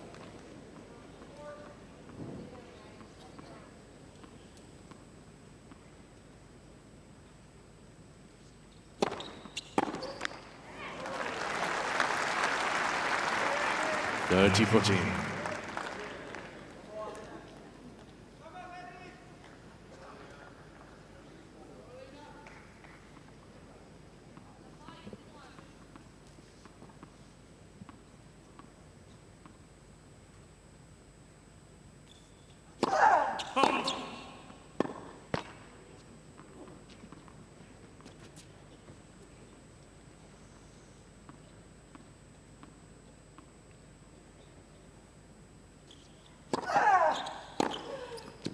Oh, beautiful strike. And it's Madison Keys with the first break in the third set. She leads 3-2. Keys leads by 3 games to 2. And I just want to say, our own Chenda Rubin just called this, because at the very beginning of the game, she said it feels like this is leaning slightly towards Madison Keys. And that's why she works for us. Yes. Congratulations on this great hire. Thank you very much. It's a team effort. I'm playing off you too, Petco. I like what you have to say down there. It's just been interesting to watch Keys kind of work through what we knew would be a tough, a challenging match. The way Svitolina's been playing, and you know how tough she makes it on opponents to get the ball through her and by her. Keys has found the formula. Just has to stay focused now.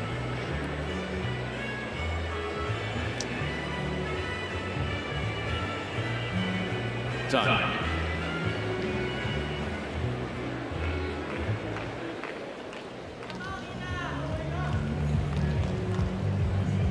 Well, the momentum now with Madison Keys. The break in this third set.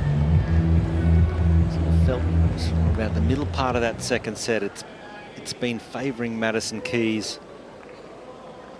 Thank you. Can she get it done from here? Still a lot of work to do. 3-2 final set.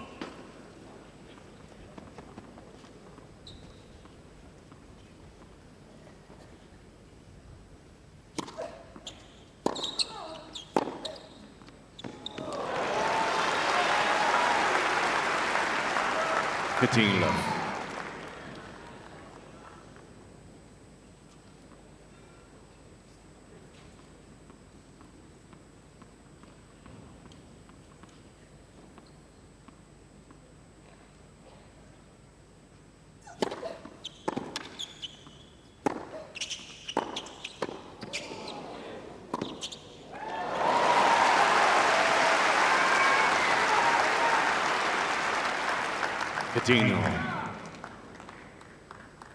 Even though Keys got past there, those moves have still been excellent for her to make. She has won the majority of those net points.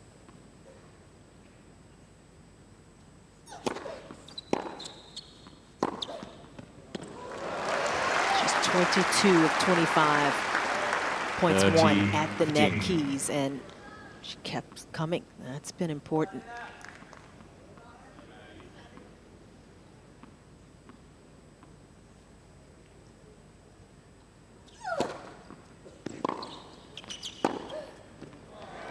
The wind is really starting to flow from the Madison Keys racket at the moment. A real purple patch right here.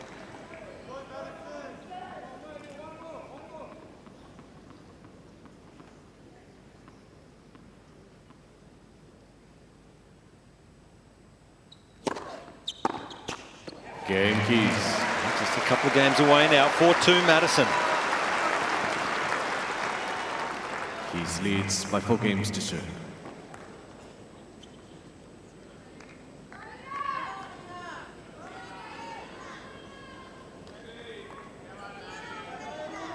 Very close-knit team for Keys. Obviously, her husband and coach, Bjorn, far left. Her physio in the middle, her fitness trainer as well. Yeah, there's not a lot of fuss or fanfare around Madison tournaments.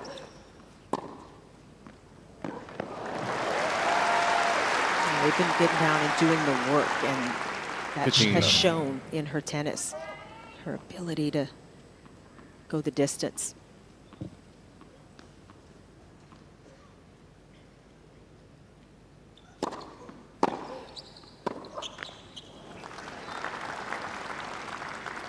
Patino.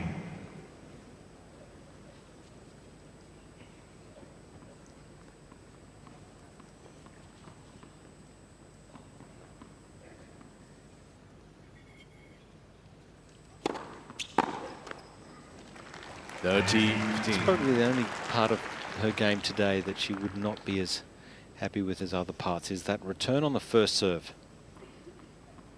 You saw against Rybakina, she was deeper in the court. She's done a lot of that as well today. But I feel that return there, she's got a racket on that. There's no reason why you shouldn't be making it.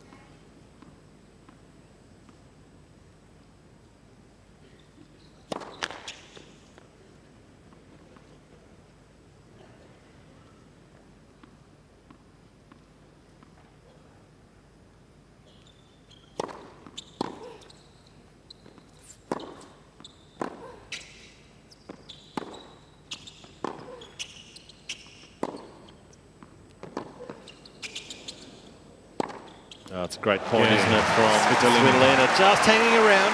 New ball. Not done with just yet. Madison Keys with a break, 4-3. Keys leads by 4 games to 3.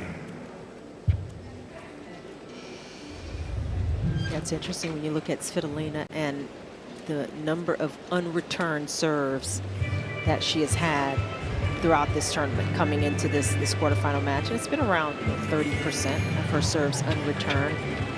Here today, with Keys, it's been at 38% unreturned. And as you said, Josh, she has had some of those returns on her racket. She's naturally going to go bigger, so you accept a few more misses, but that may be an area for her to focus on. If she gets through this match, focus on improving for the semis. We're just a couple of games away now, 8 points. It would feel close, but there's a lot of work to do. Another picture-perfect day here at Melbourne Park.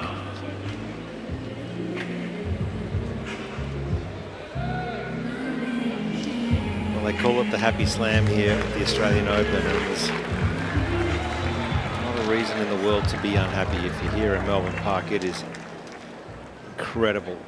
Big crowds, plenty to see and do. And it's Madison Keys still with a bit to do here. Up a break, 4-3 final set.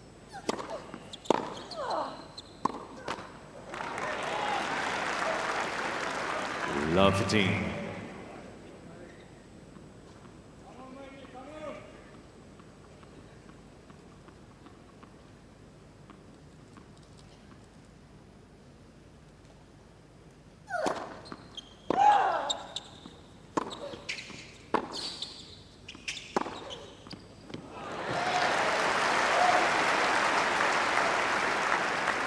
Yeah, really got to keep that ball away from the forehand of Madison. This forehand is such a weapon, and it's doing the damage.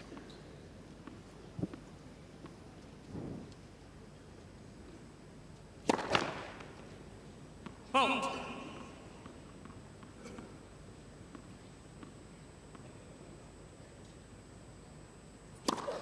Fault. 15-13. There is a slight breeze right now blowing down the back of Madison Keys. That's just something to keep an eye out for. I think that's why she just slightly missed that second serve.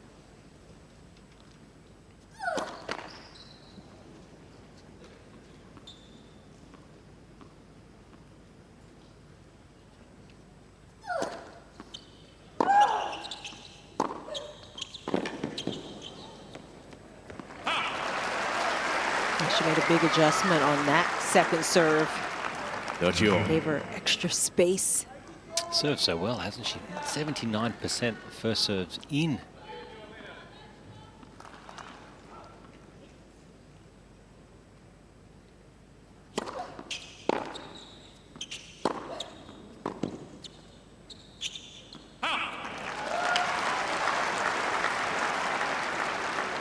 40-30.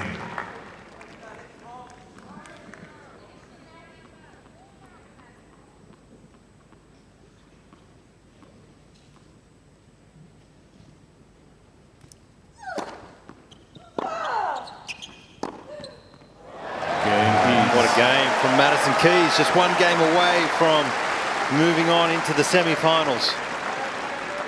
Keys leads. That was such a smart 5 serve, games. using the wind to her advantage. Used that kick serve as a first one. Surprised Aryna Sabalenka, got the short one. Really smart play here by Madison Keys too. And that was an obstacle with the wind that just came out of nowhere.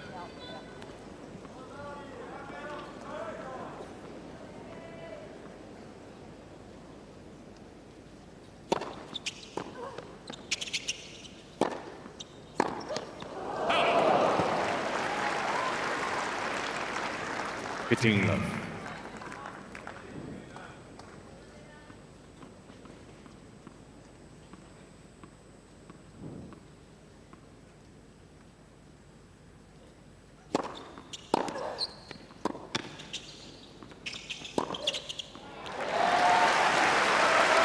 She's still getting the feet going, 15-all. getting into position, Keys, and that is important ahead of hitting these big shots.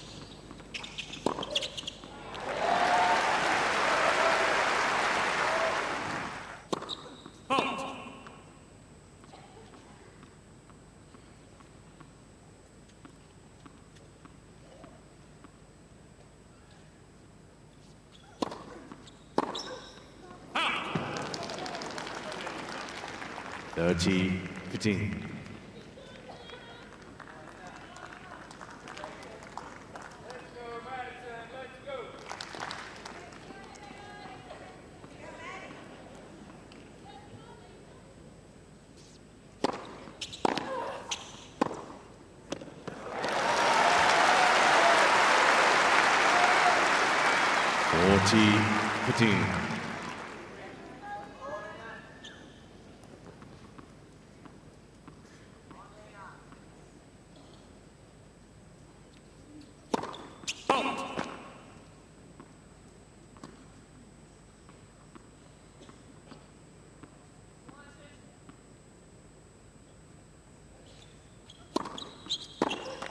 Cain, Doing the right thing here, Aryna Sabalenka.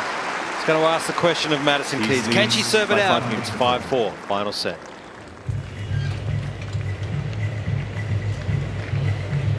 And I do think, Chanda, you mentioned it earlier, that the back of Aryna Sabalenka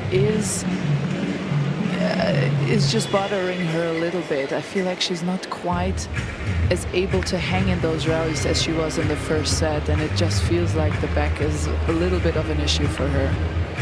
Yeah, I think there is some slight issue. There's a few balls that she's kind of not going for that she'd ordinarily at least make the effort. And I think you're right. It has resulted in a few more outright winners for Keys, and she'll take it. We'll see what Svitolina can bring to this game and whether Keys can keep the serve going the way she has.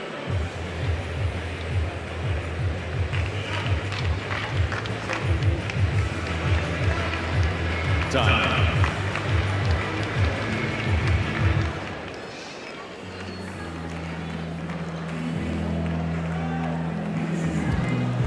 It's a huge moment for Madison Keys. Just trying to get it done here. Leads 5-4, just one break in this final set.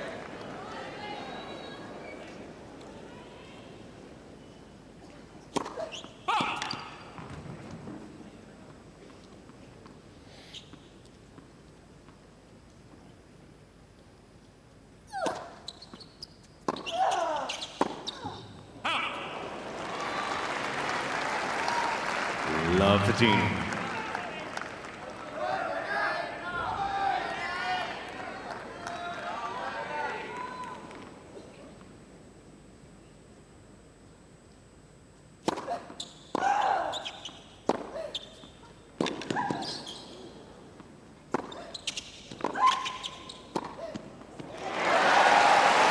So well, all match long coming forward. Pitino. That's 23 of 26 net points. So that is a lot. That's a huge number for Keys to come forward in a match.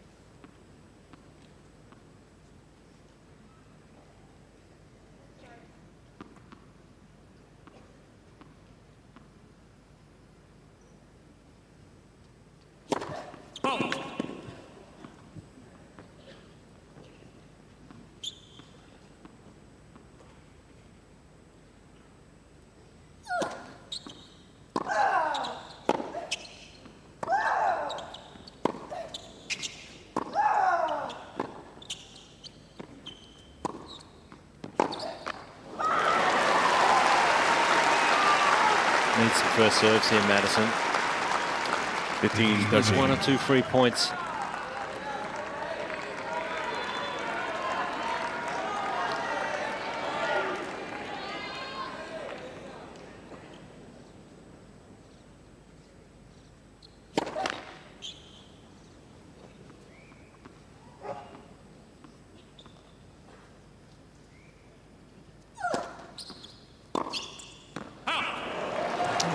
A miss from Svitolina.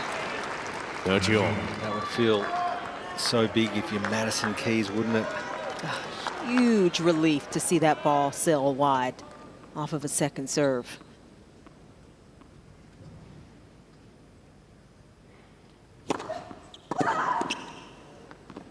Oh, it's only just long. Got a lot of it. Svitolina, so it's match point for Madison Keys.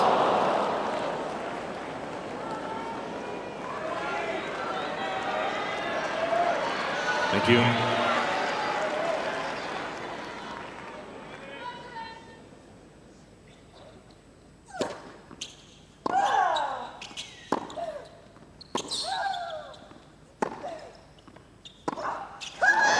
Game, set, match, Keys.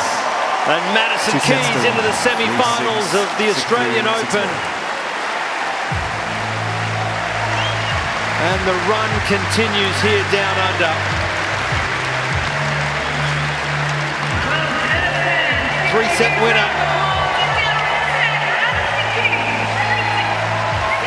This was a terrific performance from Keys. She had to work for it. Svitolina came out in that first set playing some of her best tennis, very clean, forcing Keys into some uncomfortable positions, especially at the end of the first set. And there were some real adjustments that Keys made in the second. She got more disciplined, started coming in a bit more as well, backing up her big shots. What a terrific tournament for Aryna Sabalenka, her first tournament of the new season. Yeah, wonderful. Wonderful competitor. Has achieved so much in the game, and what a great start to her year, and no doubt onwards and upwards for more great results. All right, we get a chance now to hear from Casey Delacroix, who is courtside with Madison Keys. Maddie, congratulations. Through to the semi-finals here at the Australian Open for the third time. After that first set, what did you think that you did well to turn the match around? I felt like I kind of just had to start playing a little bit more aggressive and try to get to the net a little bit quicker. She was, controlling a lot of the points and making me run, so I felt like I needed to try to get on the advantage a little bit quicker, and luckily I was able to do that. Yeah, it felt like you really raised the level of intensity and energy and physicality behind the ball. You made your first Grand Slam semi-final here at the Australian Open 10 years ago. How different of a player are you now to that of 10 years ago? I think I play a little bit smarter, for sure. Probably a little bit less fearless, though. But, to be here 10 years later in the semifinals again, I'm really proud of myself and really excited to play another semifinal here in Melbourne. And just on that semi-final, there's a real American flavour here on centre court today. Obviously, we've got the other women's quarterfinals, so I'd love to hear your thoughts on that. And then obviously Ben Shelton following that match as well.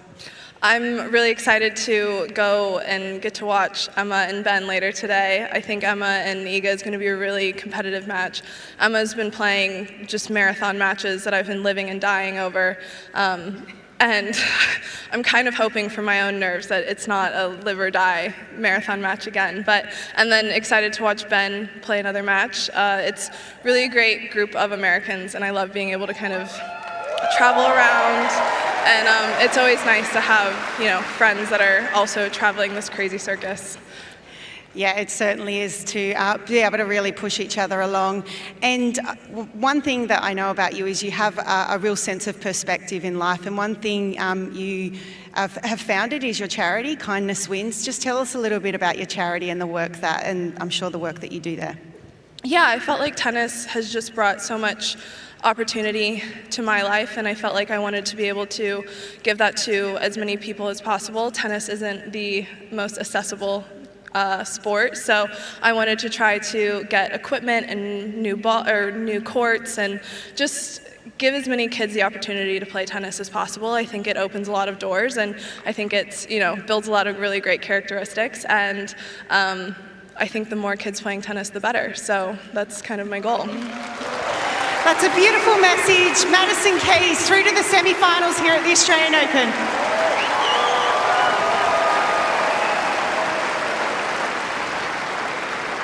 She certainly is through to the semi-finals, and is going to be very hard to beat if she can keep up this form.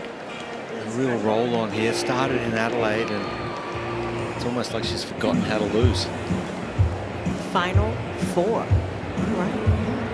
She is into another semi-final here, and this is what, 10 matches in a row now for Madison Keys after winning 5 in Adelaide and getting that title. And she looks like she has forgotten what it's like to lose. She's been able to turn a couple of matches around. This was another one, and I just like the way she seems to be thinking and making adjustments out there on court. We've long seen her big game, but now she's able to make those adjustments and give herself more margin. You look at these numbers, and it was clean. 49 winners. That is the big number.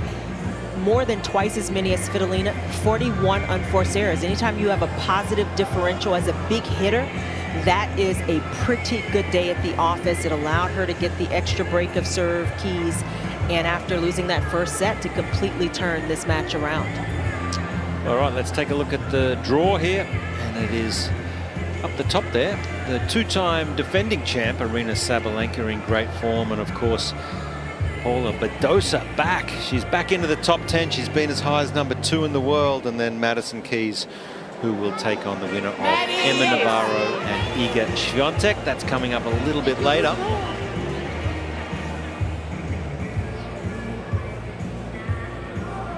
Madison Keys, what a performance today. She started day 11 here in style, come out on to Rod Laver Arena. Huge support whenever she plays, and she has delivered. Into the semi-finals once again, Madison Keys, a 3-set winner.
Good afternoon and welcome once again to Rod Laver Arena for the second of the day's ladies quarterfinals. And this, of course, the last of the quarterfinals on the ladies side. And it will be Emma Navarro, who has had quite the rise over the last 18 months to take on Iga Swiatek, who has looked to be somewhere near the top of her game so far.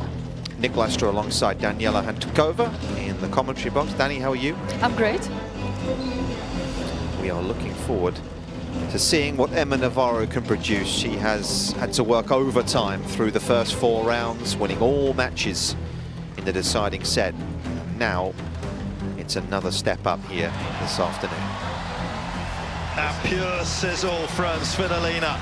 World class end from a world class player.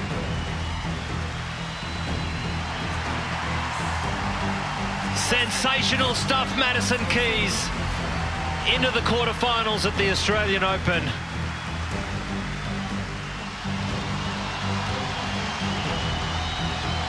Emma Navarro's stellar Grand Slam form continues. She's through to the quarterfinal.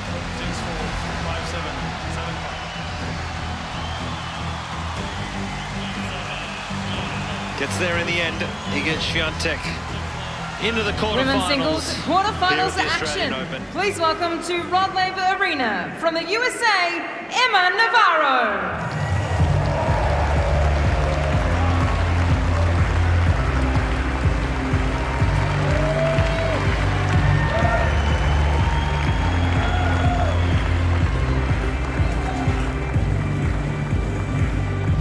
And their opponent this afternoon, please welcome from Poland, Iga Swiatek.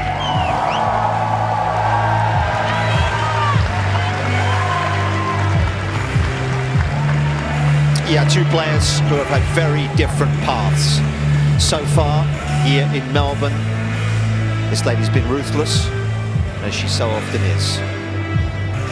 And as Danny was alluding to, there's been a bit of a marathon, really, isn't it, for the American? Yeah, it could have been more different the way both ladies got to this stage of the tournament. Emma obviously spending most hours on the court, and we've got Iga with the least hours on the court. So today it will be, I think, a lot about the fitness levels and how much Emma has got left in her tank, because she will need every bit of that energy against Iga today, who is playing her best tennis down under. Yeah, we've also got two very different personalities, I think it's fair to say, haven't we, out there? Absolutely. Seems to be really outgoing, super relaxed. She showed a lot of mental strength, though, against Kazatkina, because to come through that match, having those match points in the second set, was not able to close it out, and then managed to just squeeze the win in the third set. And Iga likes to stick to her habits. I was literally next to her half an hour ago. She was still up in the player restaurant doing all her mind games and the routines she likes to keep before the match. All right, before the coin toss, usual match conditions. For your towels, you can take the blue one, please. And Iga, you can take the red, okay? After the coin toss, some photos over there with Emma, okay? Okay, who's gonna choose? AO or John Newcomb? AO. Nice. AO it is.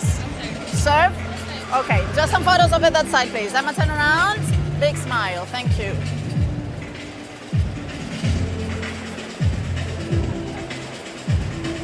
Thank you. Yeah, despite Emma Navarro's significant rise, perhaps a little surprising, these two haven't played tour level. They played in 2018, but they haven't crossed paths really since Navarro got herself up to the top of the sport so far, but that of course will change today. Yeah, the one time they played in 2018, shouldn't really even mention that, because both players obviously were in a completely different state of their tennis game at that point, and to see them at this big stage at the moment, I think both of them are super grateful to be here.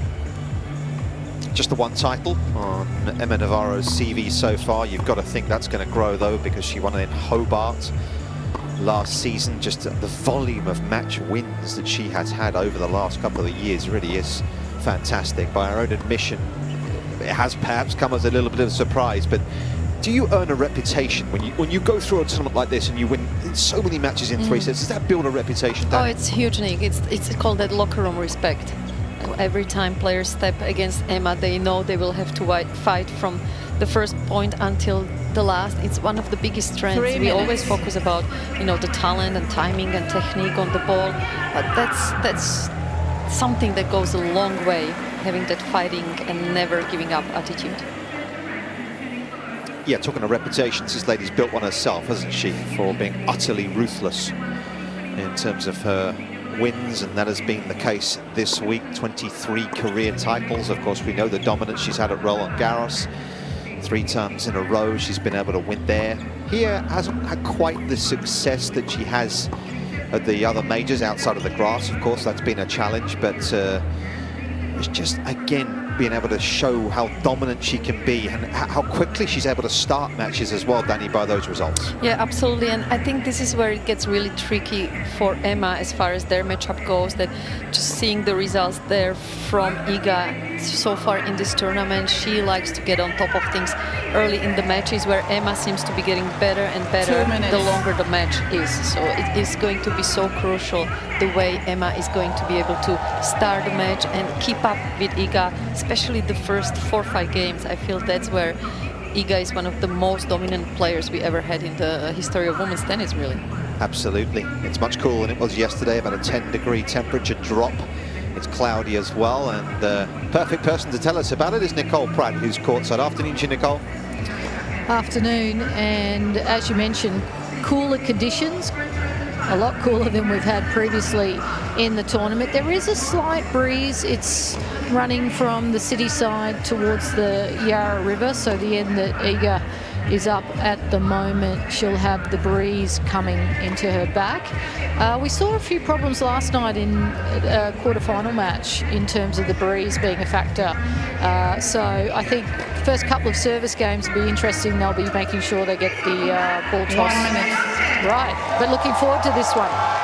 Yeah, absolutely. Thank you, Nicole. Danny, what's key for Emma today? What are the things that she has to do well out there? Well, I think the conditions that Nicole was just referring to will be in her favor, because Iga likes it when everything is about, you know, the habits, the routines, the weather is perfect. And as soon as it started to be hot, that's when she started to play her best tennis, especially in that match during Emma Raducanu, when the conditions started to be completely different. Now it's back more to what it was at the beginning of the tournament. So I think for Emma, as I said, it's important the first 3-4 games trying to make Iga play that extra shot and be a little bit more aggressive. I know that's not maybe her natural way to play, but she's great coming in when she sees that her opponents are pushed and are reaching for the ball. But I would like for her to step in and maybe take some risks and come in when it's maybe not that comfortable for her.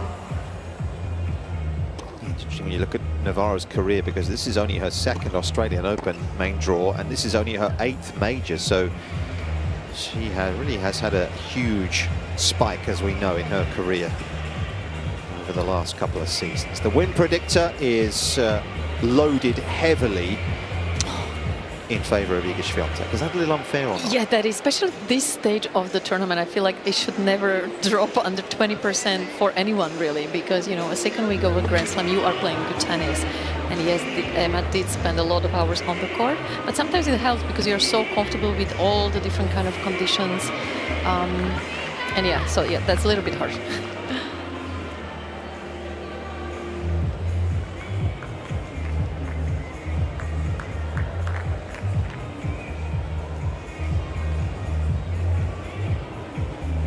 So we have 1 spot left up for grabs in the semi-finals of the ladies singles here in Melbourne this year. Emma Navarro to serve. American, having just seen a fellow American win, looking to follow in her footsteps.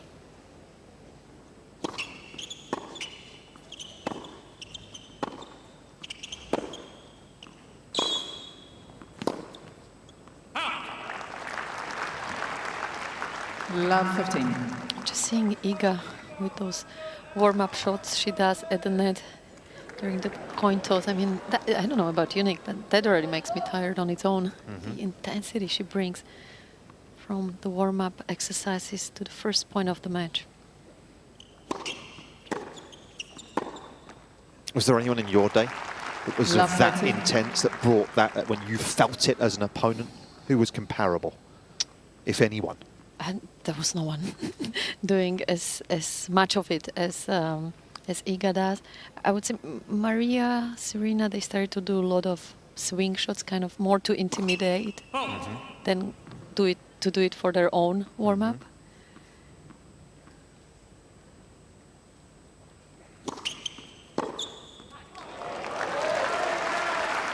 You can already see the benefits of the very first game. Yeah, pretty much leads every category in terms of statistics through the opening 4 rounds. Swiatek, return games 1, she's top of the list.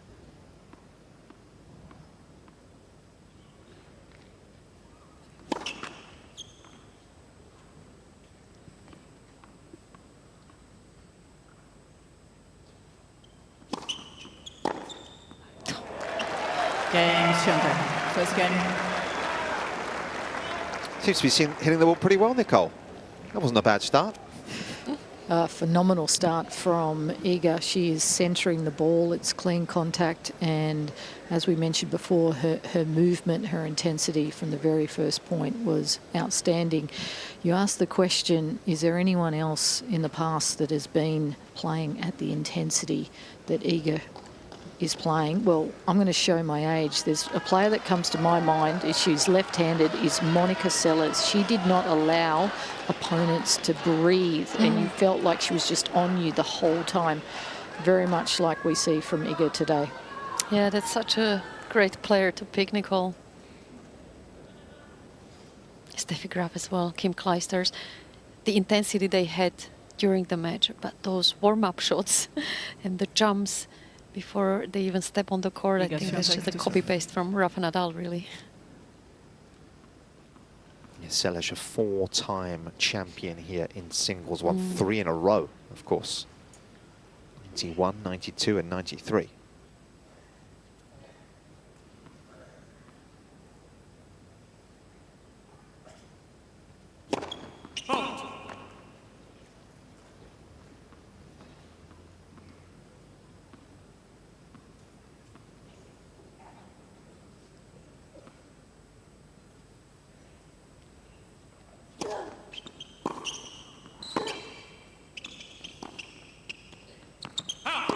Monica Seles was the first top player I ever had the chance to practice with. And I remember I was so overwhelmed by the intensity she would bring to the court that I went to warm up and have a hit before I actually stepped on the court to have a practice with her, just to make sure I was already sweating and ready to go. The hit before the hit. Yeah.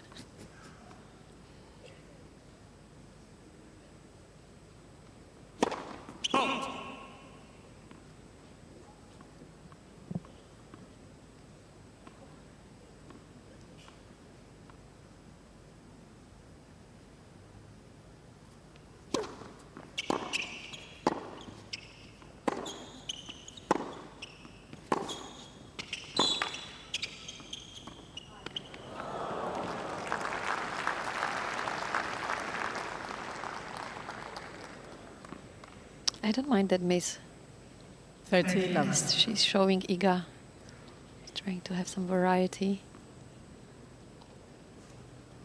Drop shots would not be a bad idea in today's matchup. Yeah, the only other player, incidentally, to have won 4 3-set matches in the Open era to reach this stage was Jelena Dokic back in the early part of the century.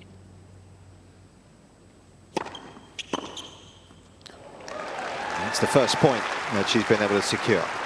30-15. Goal, as soon as the sun gets out, it does get much warmer, doesn't it? No, definitely. It pretty much add 4 or 5 degrees, which means that the ball flight is only going to become faster.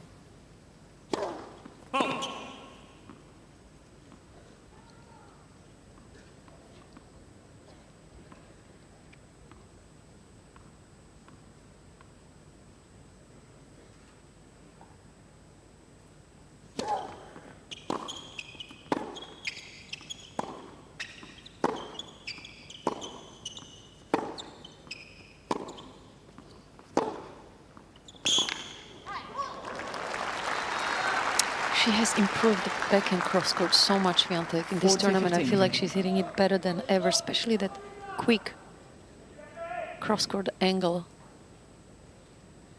This one right here. So difficult to defend that.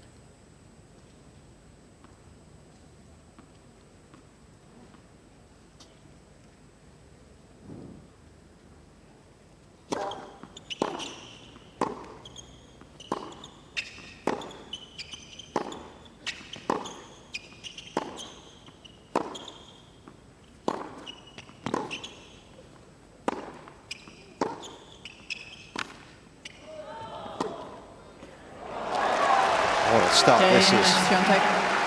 The easiest ball to deal with that last one, but she has come out firing here.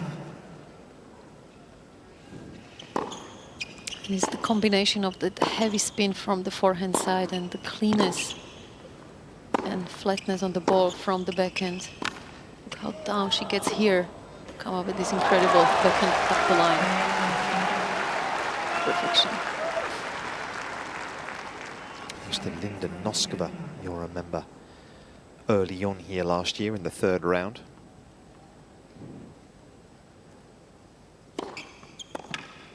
It's not the world's biggest secret, is it, that if you look at Swiatek's defeats over the last couple of years, it probably has been the bigger hitters, right, Danny, yep, that have been able to make an impact against her. Well, whoever kind of can get to finish her off within 2 shots, 2-3 shots. As soon as the rally gets long, that's where she's got the edge.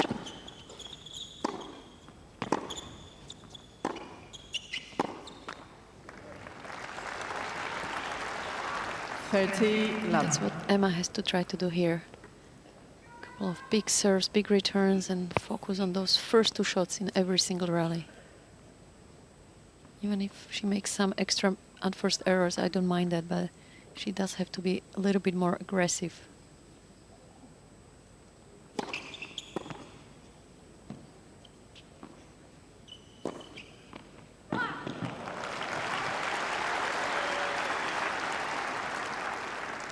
Basically, anything over 3 shots, she's going to be struggling. Also, given how much time she has already spent on the court this tournament. So it's worth investing the energy the first, say, 5-6 seconds of every rally. Let for service.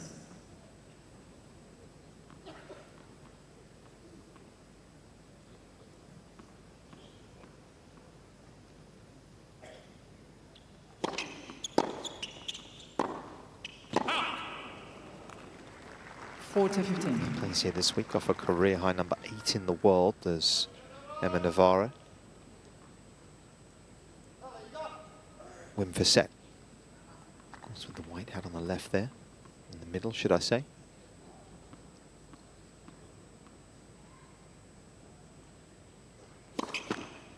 Fault.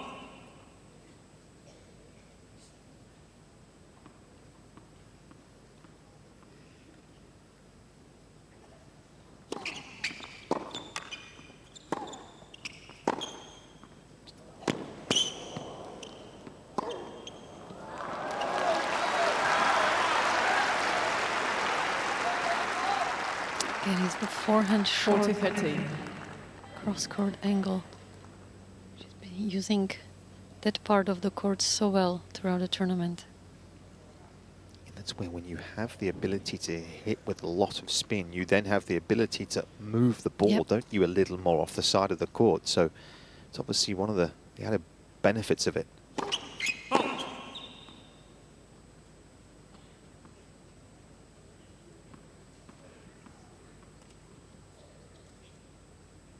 So far, him against Coco Gauff in the United Cup, of course, in what was a match of the very highest order, it should be said.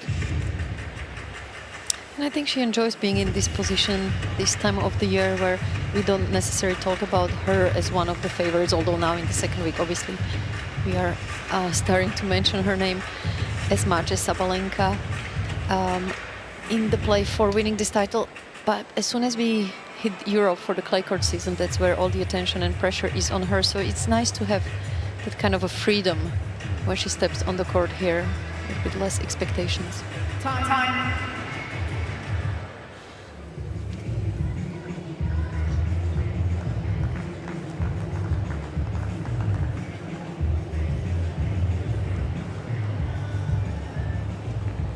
Flying the flag for Poland ever so brightly is Iga Swiatek.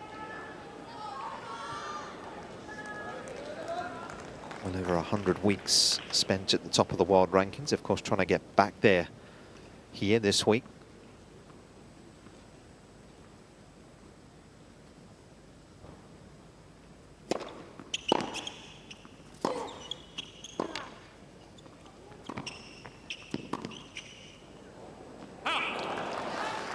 That was a great idea. 15 love. Not easy to control the balls.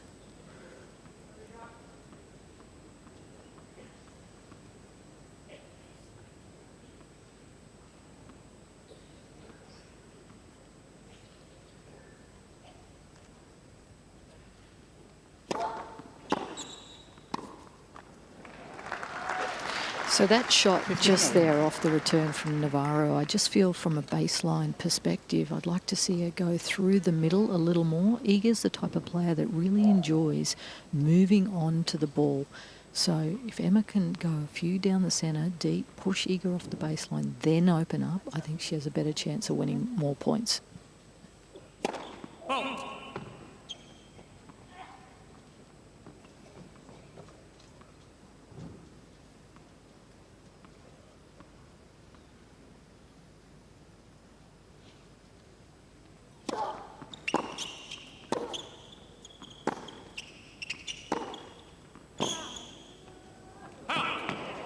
Yeah, again, great return, as Nicole was saying, hard in the middle of the court. I agree with Iga. 30-15. I would only go to the corners when you know you can do some damage. Otherwise, she's just too good.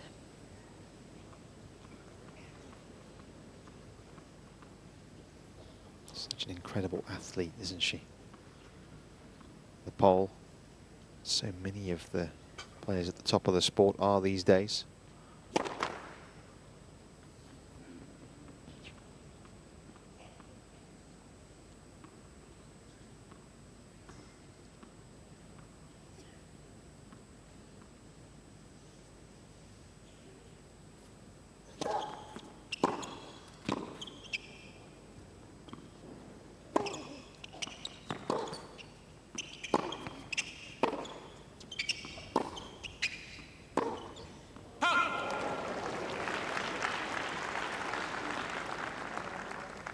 All.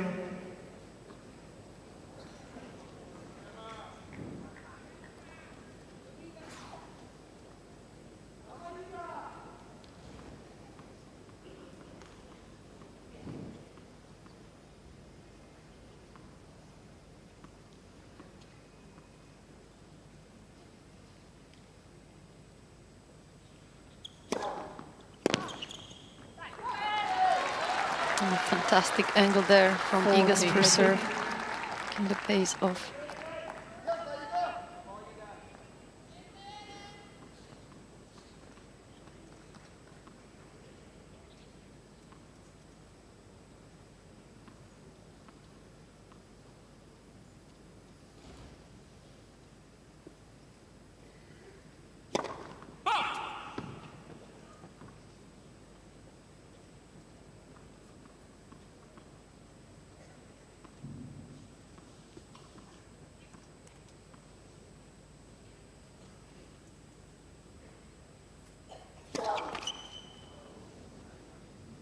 Serve has had a few changes, isn't it, over the last couple of seasons, a few modifications to it.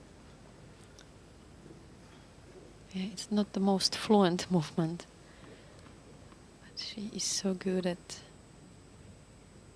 just executing whatever she's told by her coaches to do.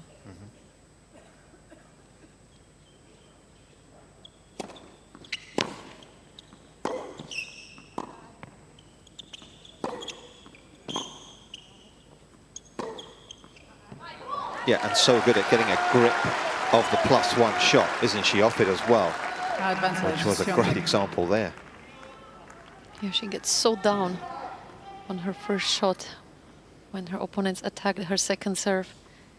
And she turns offense into defense so well.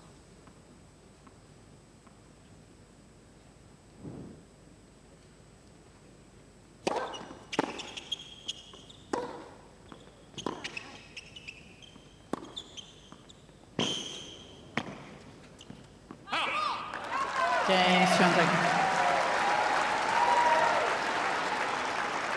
And I feel Fisset has done such a good job with Iga's kind of those three-quarter short balls where normally you would come in and approach, but because Iga doesn't feel as comfortable at the net, but she treats that ball, we saw that with that slow motion forehand, like she's coming to the net, so that movement after she hits the ball is much better than it was in her previous years. Transitional play, Yep. effectively.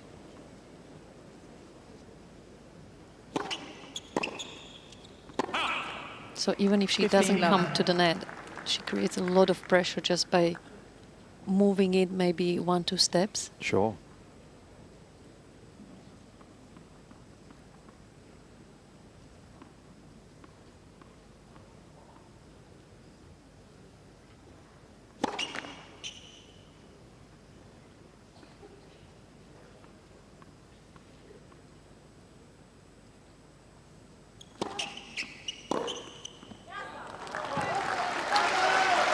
There was not enough pace on that second serve from Navarro. It just sat up, and that's what Iga loves to take advantage of inside the baseline. She's so dangerous, so Navarro has to find a way to continue to push Iga off the baseline. Yeah, just 1 from 4 second serve points won so far for the American.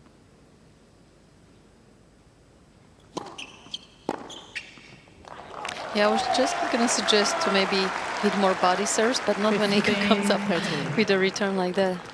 So good to quick turns, especially off the backhand side, such a compact swing. So even if it goes to her body, she's able to come up with a winner like this. Just too good.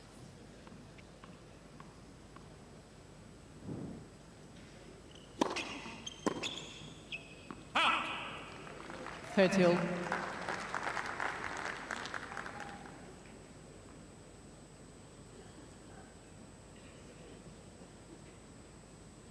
'23 was the big breakthrough year for Emma Navarro. Went from 150 in the world, ended that year at 32.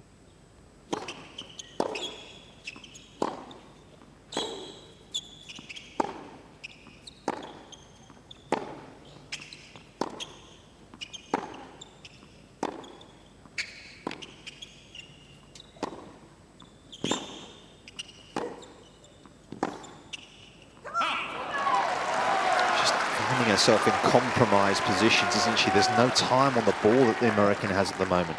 30-14. Yeah, she's definitely rushed here from Iga's intensity.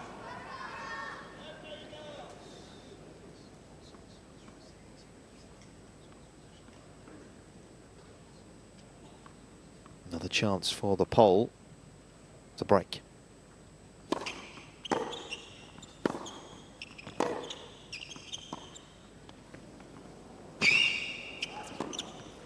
Yeah, that's a great play, and I would like to see Emma doing this as much as she can. Because even if Iga gets to that shot, she doesn't have the best hands in the world, and it's kind of easier, I would say, to come up with a passing shot than maybe against other top players.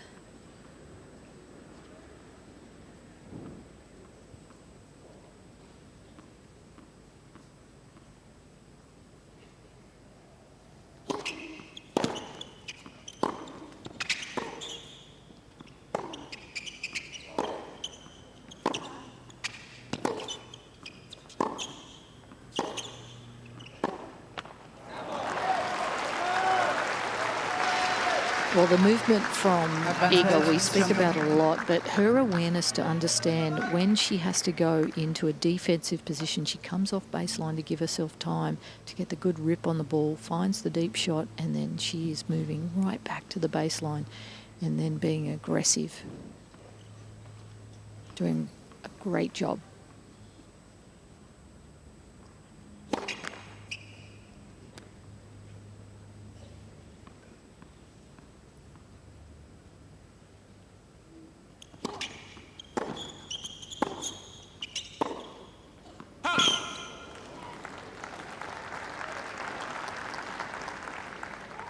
Use.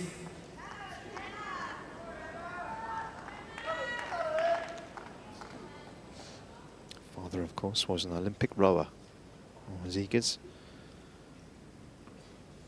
Dad was certainly keen to get his kids into an individual sport. Tennis was the one that they were led towards.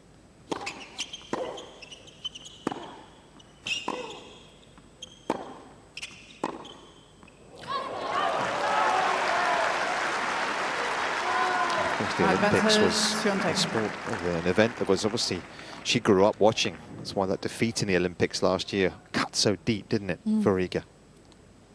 Yeah, it took her a while to overcome that. But hey, in 4 years' time, she still will be one of the favorites, I think. Absolutely.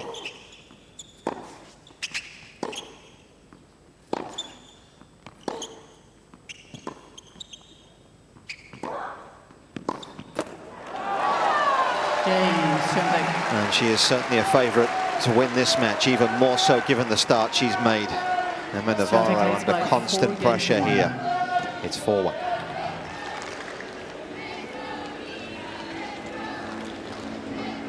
Did come home with a bronze medal, it should be said. Let's have a look at these two-handers that you were referencing, Danny, earlier on. Nice and simple swing. Yeah, absolutely, very compact. And I love that follow-through, how she follows now after she hits the shot. Look at that left leg, what it does afterwards. Always going forward, so even if she's not coming to the net as an opponent, you feel like you are under even more pressure. It's a shot I feel she has improved tremendously ever since Memphis has joined the club. Also taking it so much earlier on the rise when she can, off the return. And what she does so well is that she's got this one in her pocket, but also when opponents serve into her body, she's so quick to return, to turn her shoulders and be just as aggressive.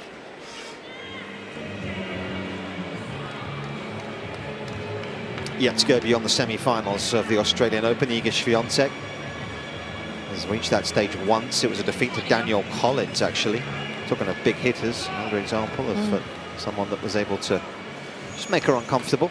And it was interesting, the comment Iga made once about Serena Williams, that she said she wouldn't stand a chance against someone like that. And that just underlines the fact that the big hitters are definitely not her most favorite opponents.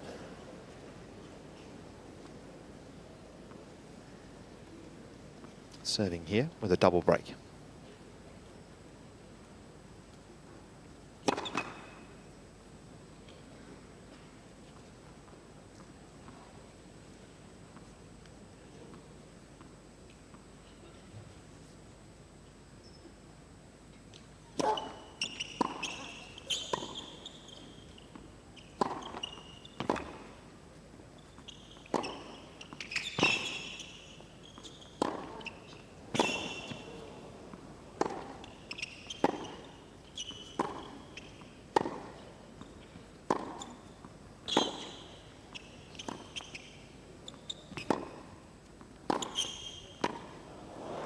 I mean, this is how good the hitting from Emma has to be, and this precise, to be able to come up with winning any rallies against Iga today. Now, how much energy has she got left to keep up with this kind of intensity, point by point? Yeah, that's the longest rally of the match so far, unsurprisingly. Haven't had too many really of any length.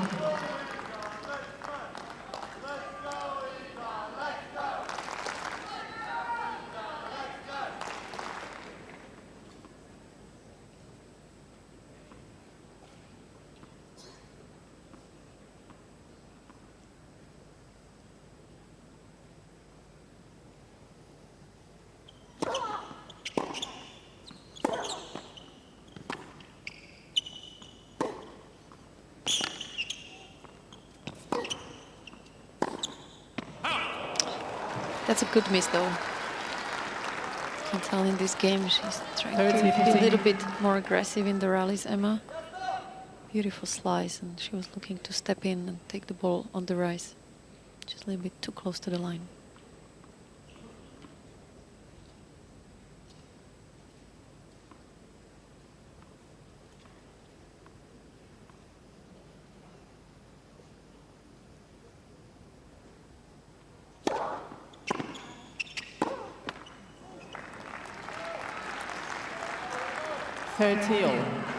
I think it's really important for Navarro to look to change the pace where she can. I know she's got to this point in the tournament playing a certain way and obviously playing very well, but she's playing a different opponent.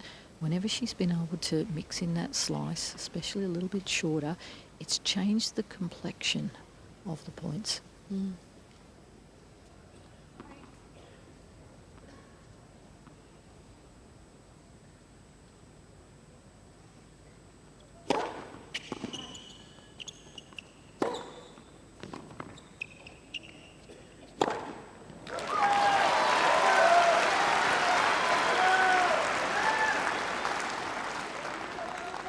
We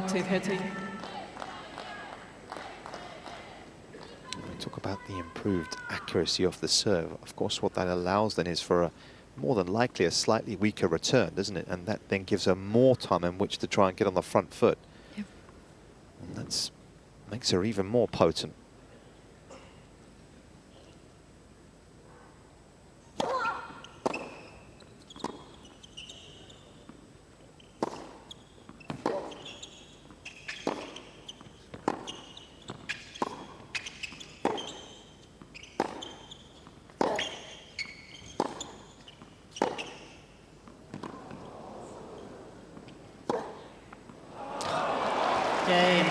Just has incredible control of the ball, doesn't she, at the moment?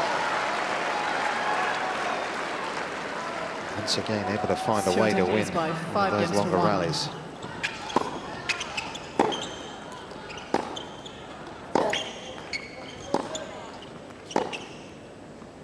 So this type of rally that we just saw there, it's Navarro using her biggest strength, the forehand cross-court.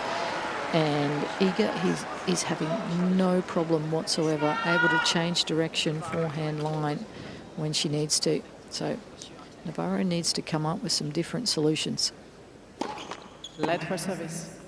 Just got a quick look at the graphic there that highlighted the pole is at the moment comfortably controlling the longer rallies. Look at that, plus rallies over 5, big difference. Yep.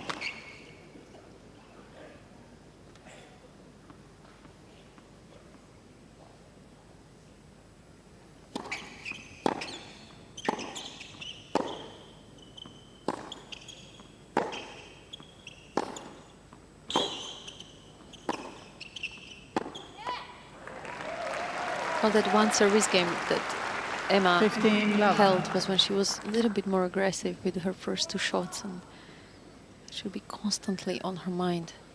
Not easy to do, obviously, when you have Iga on the other side of the court, but gotta be thinking the longer the rallies, the better for Iga.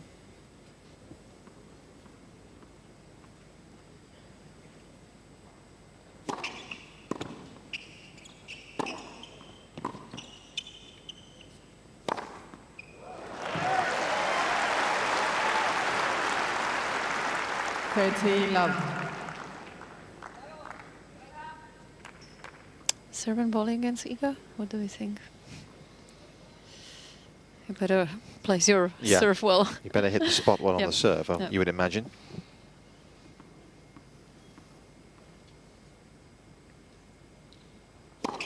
Fault.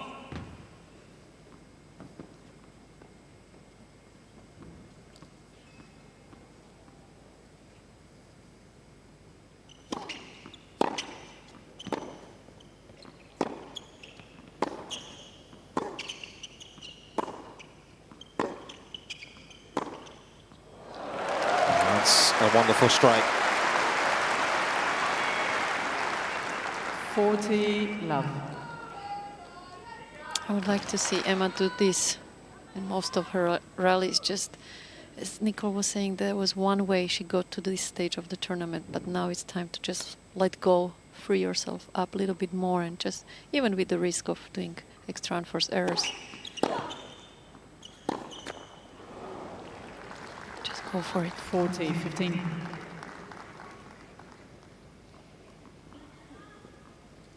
Played a lot of tournaments last year, didn't she? She's one of the, if you look at the volume of events played by sort of top 20, she's right up there in terms of the most tournaments played. Be interesting to see if that sort of, she modifies that schedule this year, or whether just wants to keep on playing.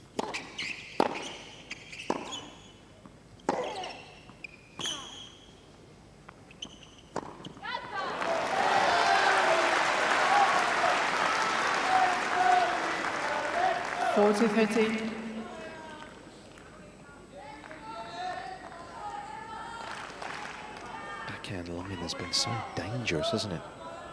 Yeah. Just caught Navarro by surprise. And in this tournament, she uses it more often, as soon as she can. Halt.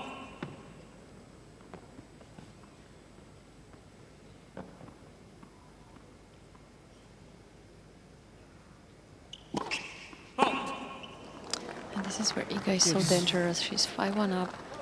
Iga is 40 love on her serve, so you would think, okay, maybe a little bit of a relaxation times for Iga, but no, back to deuce. You have to play every single point like it's a match point against Iga.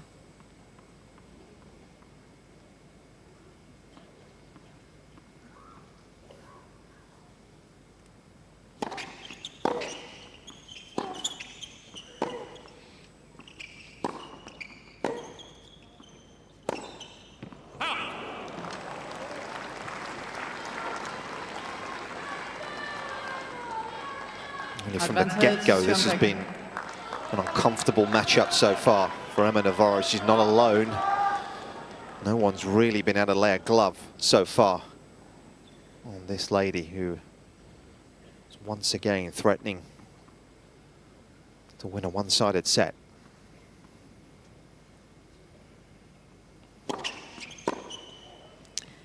Well, the only upside when you're in a situation like this against Iga is that you are not the first and last player to be 5-1, 5-0 down, losing set 6 love.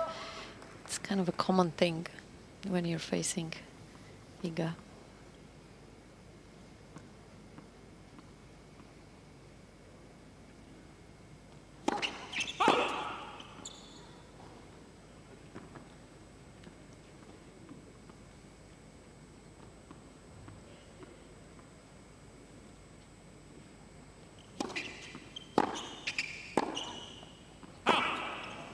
Advantage, Swiatek.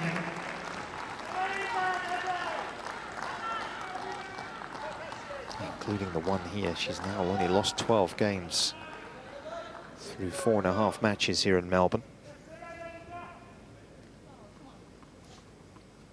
Second chance to get a set to the good.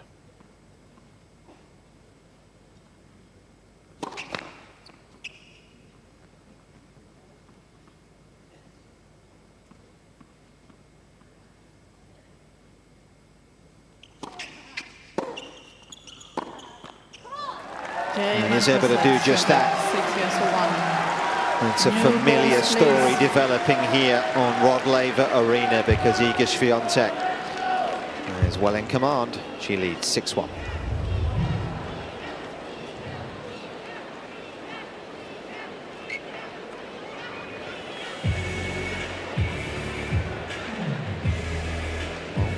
Wasting any time once again, and these numbers, I'm sure, will predictably look very one-sided, Dan. Absolutely, 6 unforced errors.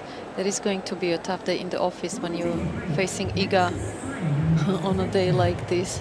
She has been throughout the tournament just incredibly solid and aggressive at the same time. We always look for that perfect balance between not making too many unforced errors, but as soon as possible being aggressive, stepping in.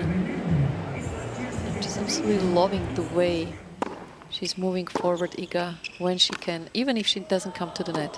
Like backhands like this, so much control. and aggressiveness at the same time, and her ability to take opponents off the court throughout these years Australian Open has been exceptional.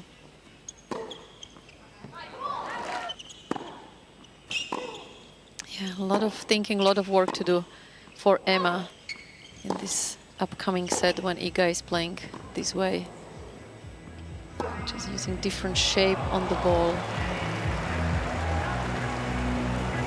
Can't ask for a better display of tennis.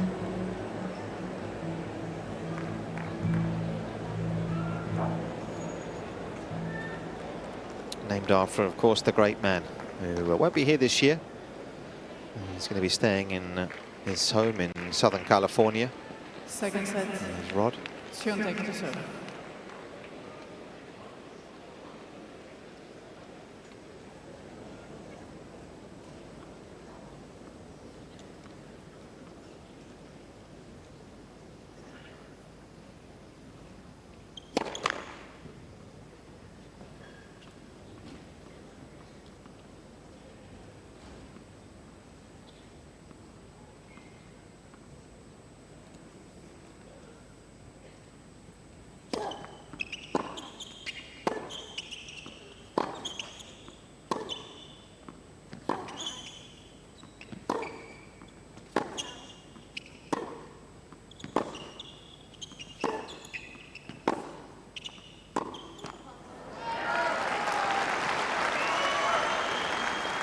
Love 15. What do you think Emma would have been telling herself, Nicole, at the change of ends there? It's the obvious question. We so often get into it. What can she change here? What does she have the abilities to try and mix up here, do you think?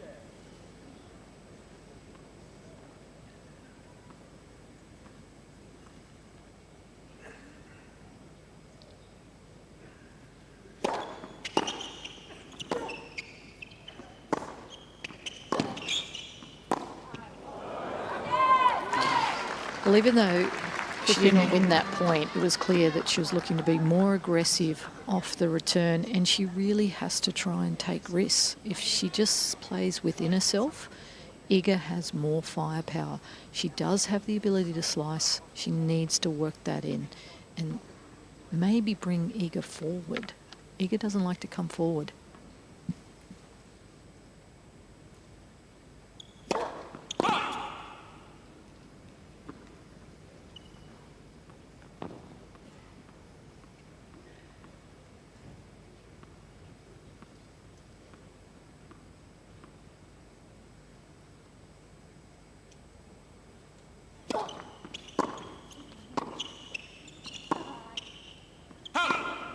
Actually, I would love to see Emma stepping in on the second serve returns and coming in to the net behind them, because she's got beautiful feel on her racket, and as Nicole said, as many drop shots as possible, because Iga is kind of okay with her volleys when she comes on her own terms, but not when someone brings her in.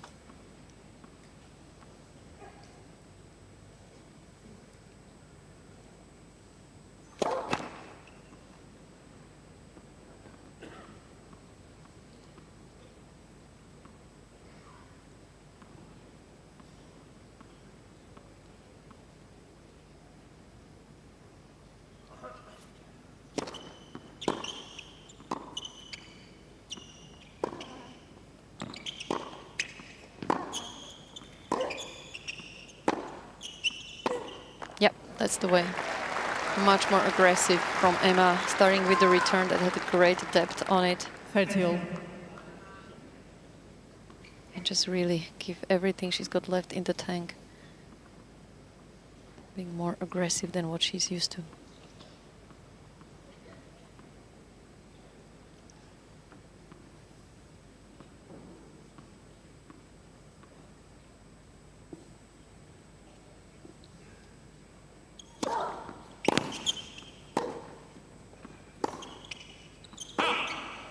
Iga does such a good job with that first shot recovery of the second serve, because all of these returns have a great depth, great length, and probably against most of Emma's previous opponents they would do the damage, but not against Iga.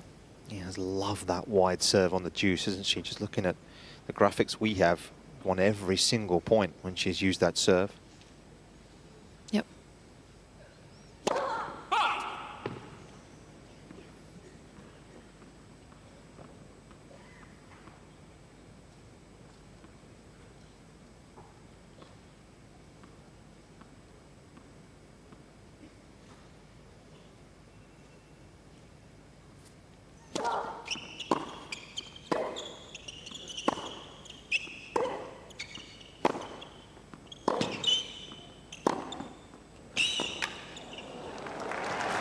caught her out of position for once.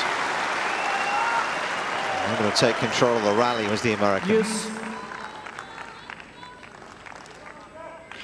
One thing that has been impressive throughout the last couple of years from Navarro since she's been out on tour is her composure. I've seen many times where she's lost her first set, but she doesn't look like she did. She's always up and about, positive, trying to find a way. Yeah, that's borne out in the deciding set record, isn't it? You look at it last year, she won more deciding set matches, I think, than any other player bar one on the tour. And again, this week, having won 4 in a row.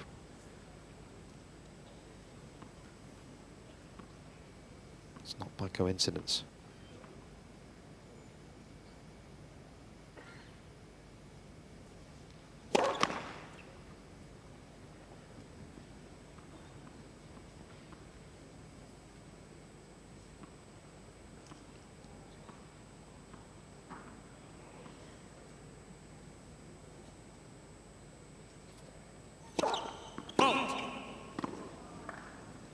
Yes.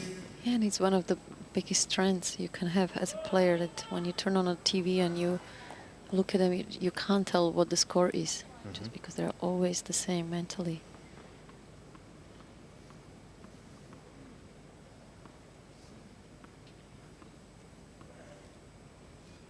Former NCAA champion, let's not forget Emma.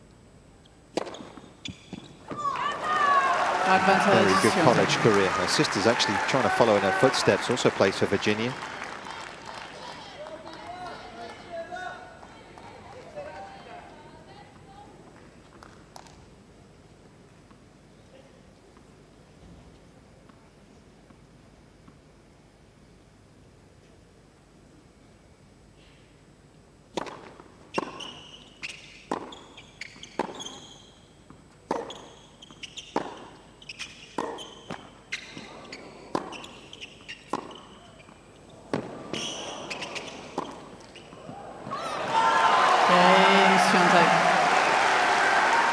A significant test on serve for really the first time for Iga Swiatek.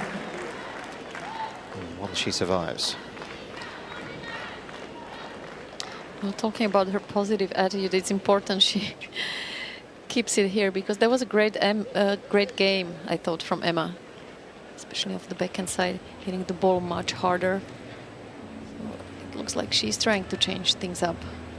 Talking about her mental toughness, I mean, her last match was best example of that, when you're set and match points up in the second set and you ended up losing that. She never ever showed any signs of frustrations throughout. That goes a long way in the locker room.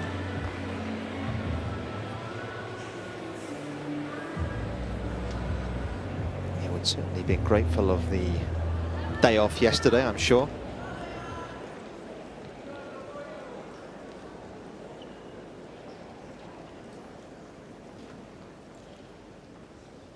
Trying to establish herself in this match, though. It's been far from easy to this point.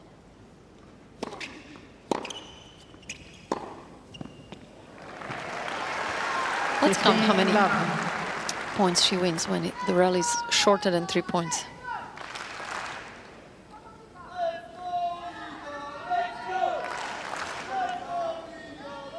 Thank you.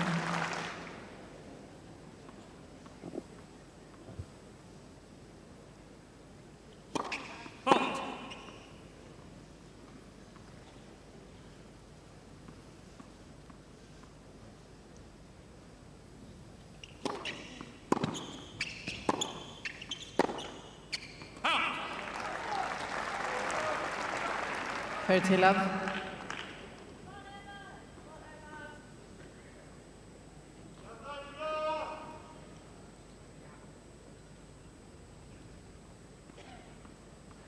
Back to the sunshine. Yes, certainly much cooler than it has been over the last couple of days. Well, it was actually quite humid.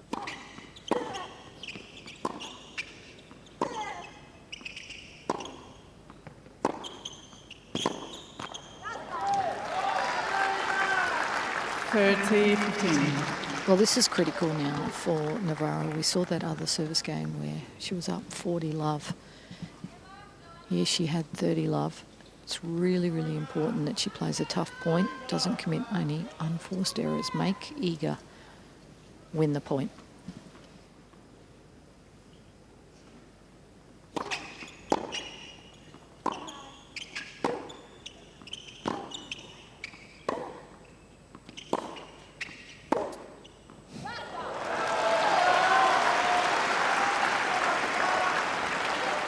So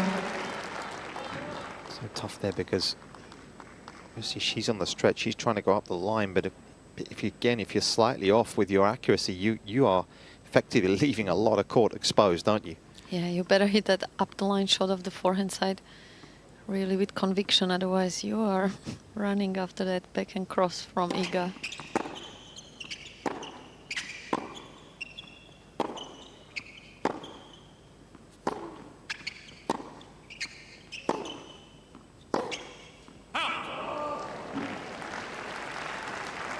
I would like to see Emma going through the middle of the court more often. What Nicole was referring at the beginning of the match.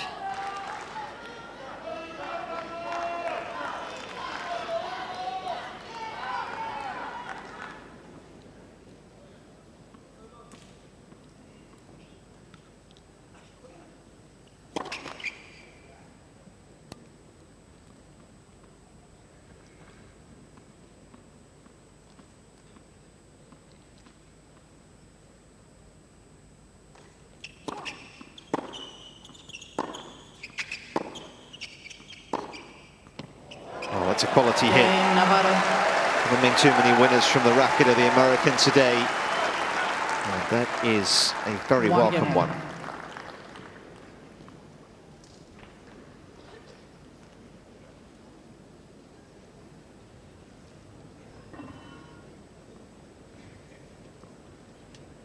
Such an easy power she's able to generate, Emma, especially of the backhand swing.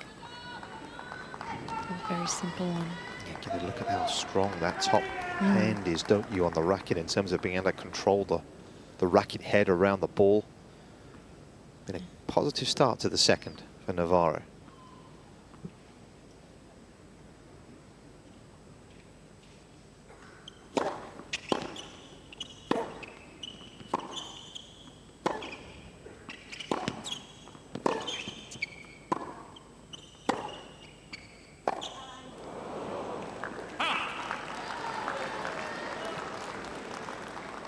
Love.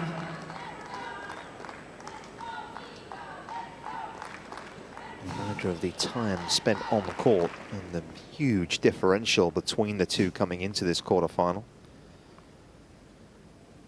To say Swiatek's been efficient would be an understatement.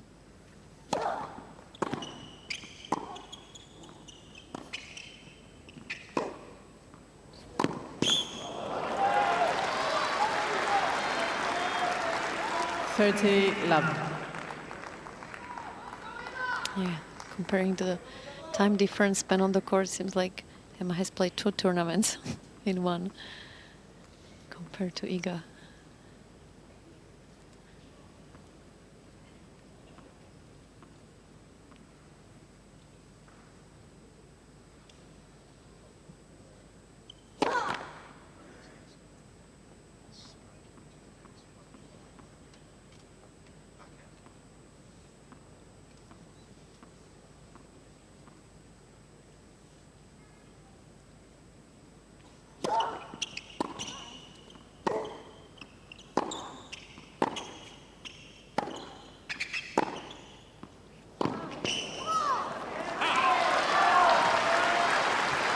Just looking at that second serve, it seems like she has added a new version of the kick serve where it almost looks like the ball is going wide, and yet she finds the shape to hit it inside of the service lines.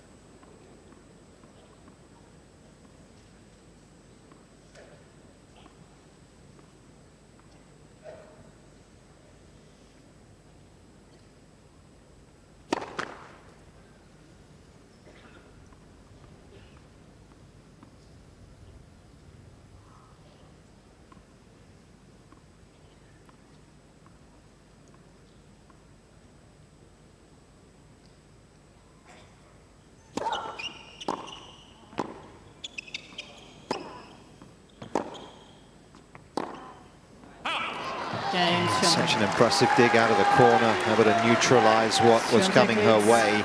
By 2 games to 1. And another quick hold for the pole, 2-1.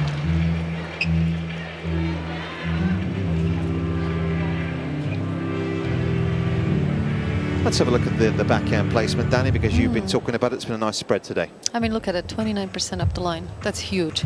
And just the variety going hard in the middle, obviously 48% going. It is a backhand cross-court, but it is such an awkward one, especially look at the short ones. That's where her opponents struggle to get there because the ball comes through very quickly. It's not one of those short angles that you kind of create more shape to get it there. It's very flat. That's where she is so dangerous because she's got that extra spin on her forehand and then being able to step in and flatten it out. Shots like this. So athletic. Time. As well. Beauty to watch. Yeah, it really is.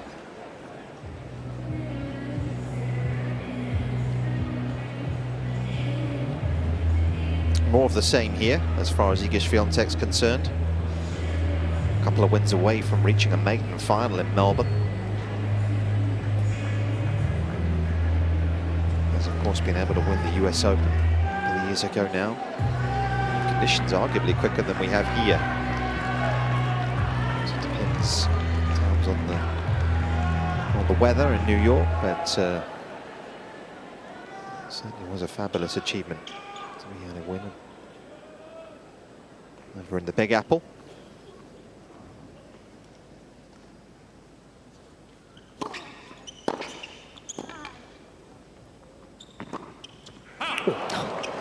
Too fast, too strong.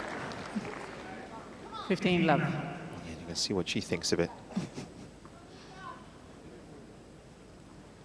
Ultimate perfectionist. I was just gonna say 6-2, 2-1. Frustration, like she's a set and a breakdown. That's why she's one of the best.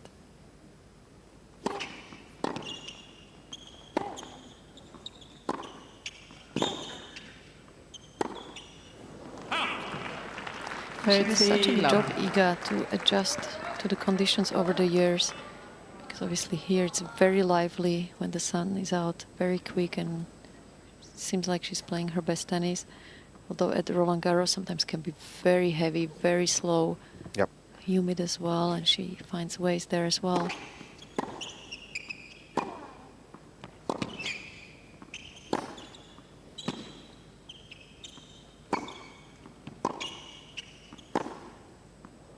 Oh, just dropped in. Well, that's how good it has to be 14 from love. Emma's racket to have game points. Well, I'm a big believer in there's always windows of opportunity and to get yourself back in a match, and maybe this is Navarro's moment. A couple of unforced errors from Iga, good point from Navarro.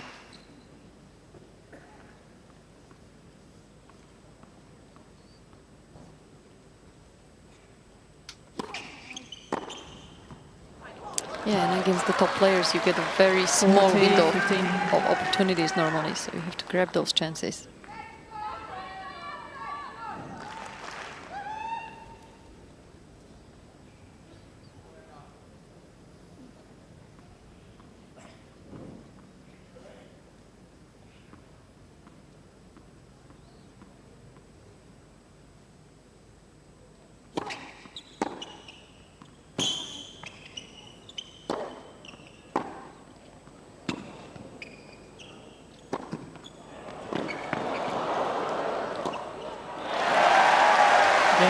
Chase, but wasn't able to get the lift required, and Emma Navarro is keeping herself in touch here, 2 apiece.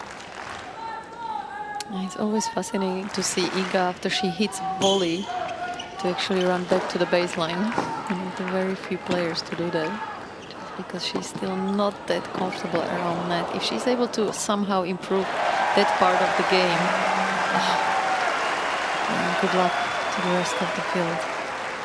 That's where on grass she still has a lot of work and a lot of improvements to do.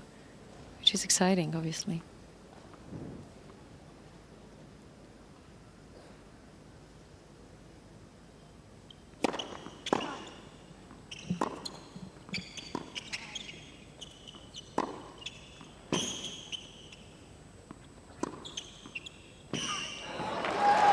You think she can find a way to win Wimbledon one day, given the challenges that presents for her? I was actually going to ask you the same question, because it is a tough one. I mean, Iga is someone that, a little bit like Carlos, they just learn so quickly and adjust to so many things. For me to believe that, I need to see a big improvement at her net game. What do you think?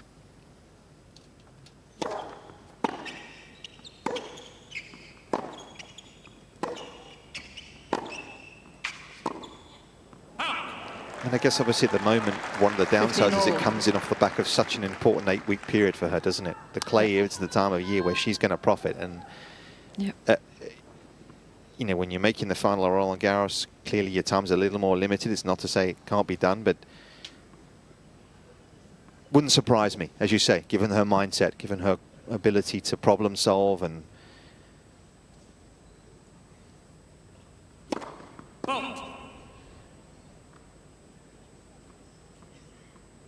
Hasn't really so far been able to make much of an impression at the All England club, but a good few years ahead of her.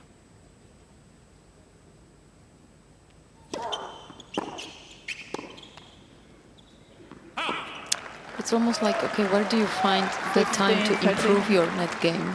Maybe saying to yourself, let's use this pre-season just to focus on that, because as you say, she does so well on clay. That's the last thing on her mind. And then those few days for a warm-up tournament or just the time before Wimbledon is way too short to expect big changes. Yep.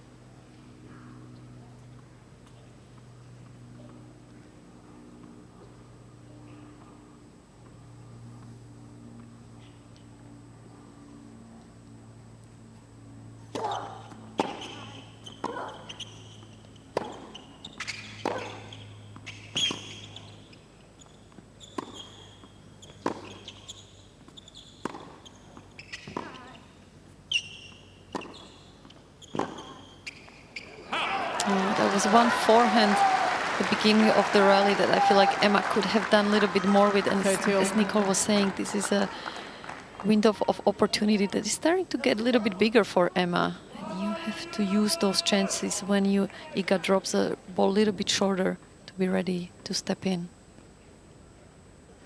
Well, the other thing Navarro has done about 6-7 times is absolutely nail the return back at Iga's feet. Maybe sometimes come forward. Yep, exactly.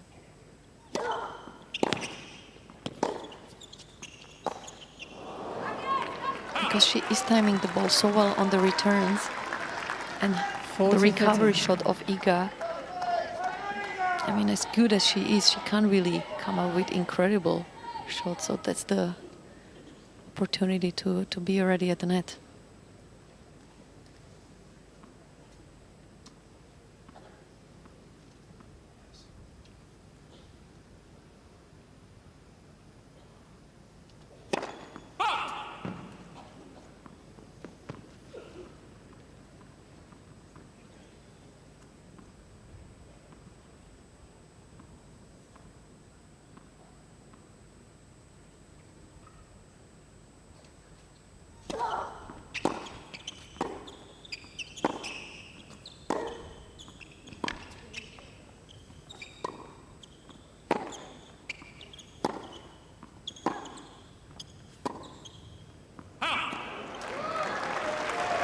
Ended up guiding that one a little. Use.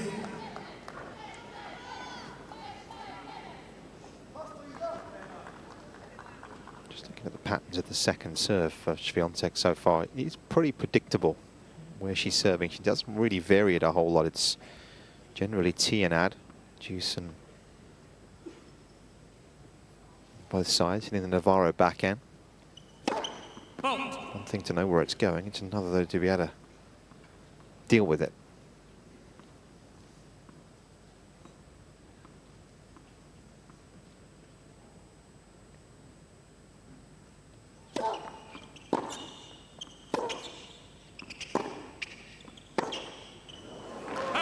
Forcing her back a bit more, isn't she? Yeah, absolutely. Advantage, Navarro. And when we're talking about that return stepping in and coming to the net, I would like to see Emma doing it more to the forehand side, where Iga has so much shape on the ball that I think the first volley would be a little bit easier than off the flat backhand.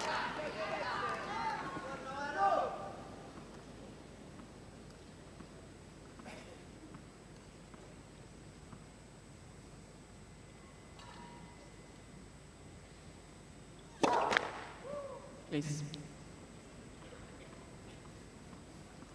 Lost the rhythm a little on the first serve.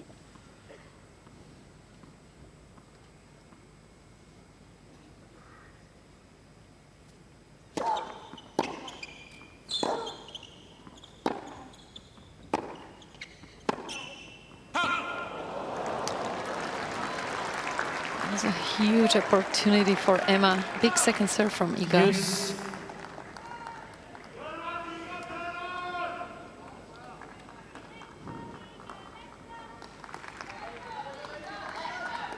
Got it a little bit too late.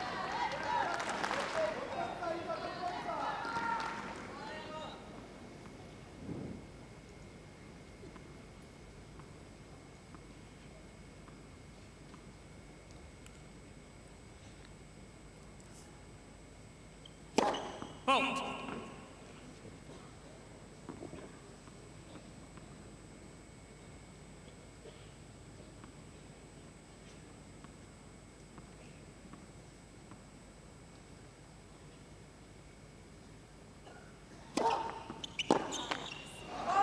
Just seeing there Emma in slow motion, we talk about how Advantage, well she does Swiatek. with managing her emotions in between the points, but even during the rallies, it seems like her face expression never changes. It's a photographer's dream.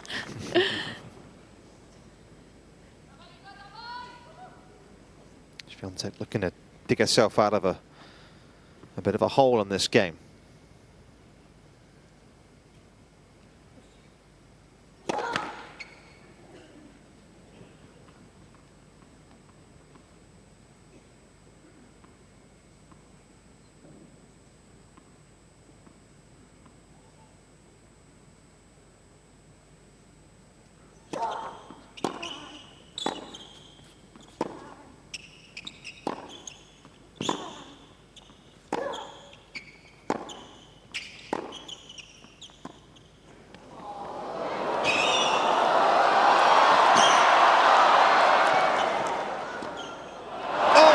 Goodness, and Navarro, understandably here, is questioning whether this was a double bounce.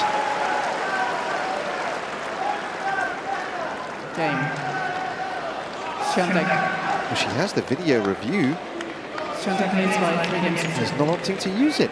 And even Iga was not so sure after this rally, did not even celebrate it. Let's see here. Wow.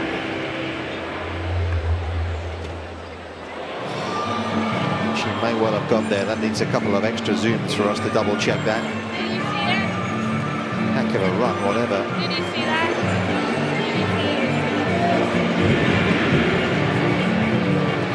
Can the coaches see the replay? I mean, the review's got to be pretty instantaneous. I just don't know why you wouldn't ask for it. Yeah, I can only think that Eva Razdaraki has been sure there. Nicole, what are you seeing down there?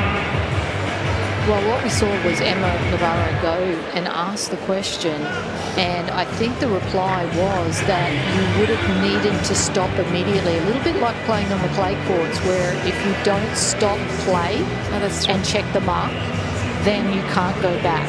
Yeah. So I mean, that's the only reason. But at the same time, that's why we've got the video review. I mean, that was clearly, it bounced before Iga hit it, unless I'm seeing it. No, you're right. Yeah, Yeah, you're right. look that way.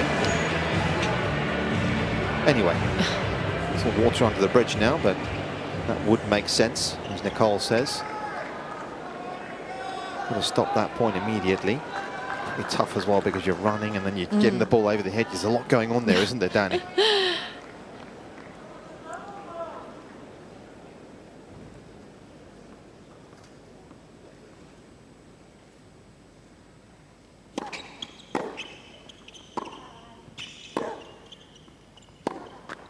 I'm just glad the physio wasn't called to the court, because both girls were so close to just scratch the skin of their knees. Yes. How low they both managed to get. So great athleticism from both of them.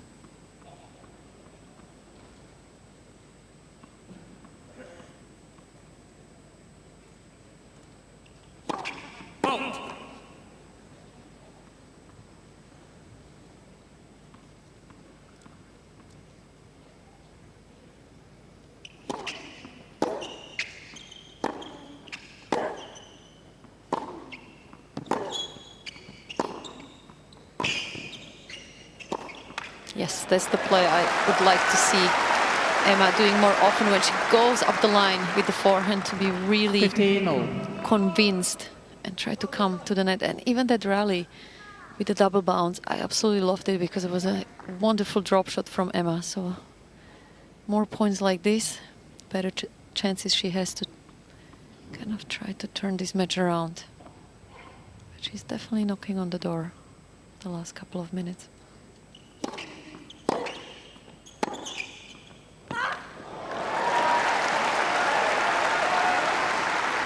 30-15.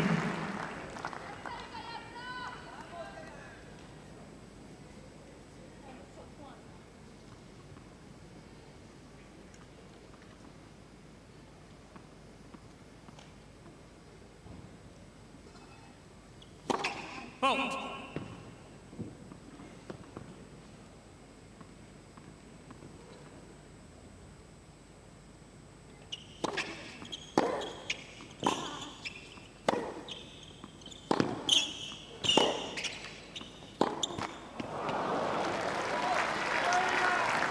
Just such a wonderful role model, Emma, for any young player out there, as far as the mentality goes and how to manage expectations, emotions, because even after that little controversy, a lot of the players maybe would get frustrated, keep talking to the umpire, but even in that situation, she just keeps so calm. Yep.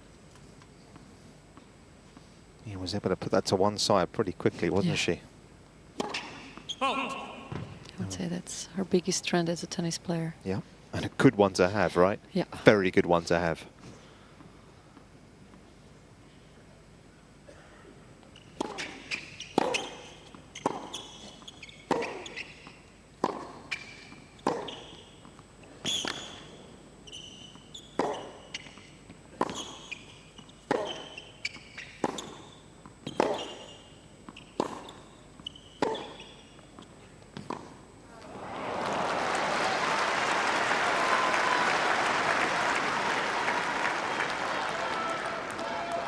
$30-40.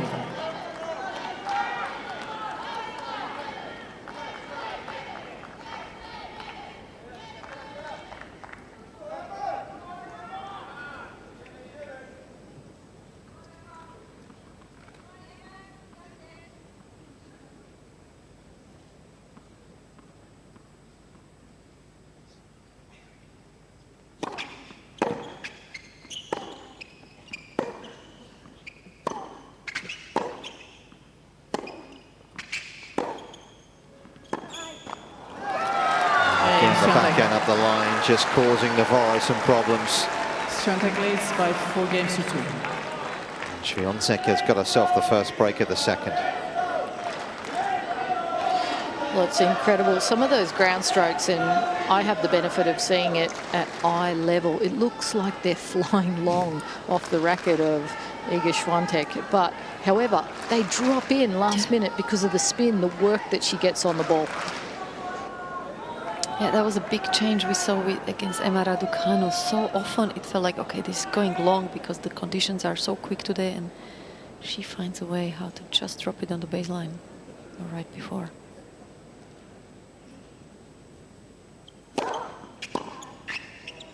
going back to Emma quickly. 15-love. As long as she can stay healthy, it's a player that you have to think she's going to be around for a long time just because of that emotion management and her mental strength. She's pure class, really.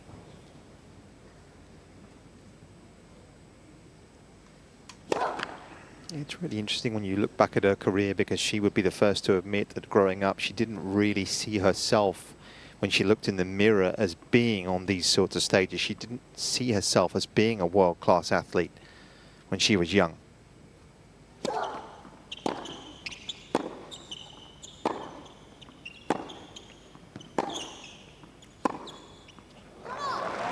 lot of other things that she enjoyed doing away from tennis. 30-love. That's why I think she's got such a cool perspective on things when not everything is going her way. She manages to deal with the downsides of a tennis match probably better than anyone, really. Good perspective, almost. Yeah.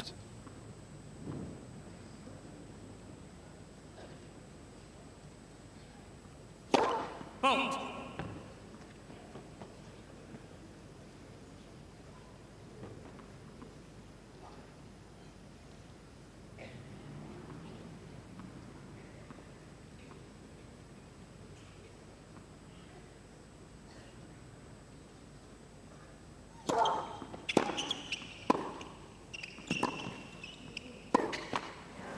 One of the key elements of any mental coach is to tell you that, okay, try to look at yourself from the distance, step out from the match. And so many times as a player, you ask, how is that possible in the heat of the match to see yourself that way? But it seems like Emma just has that naturally all the time. Yep.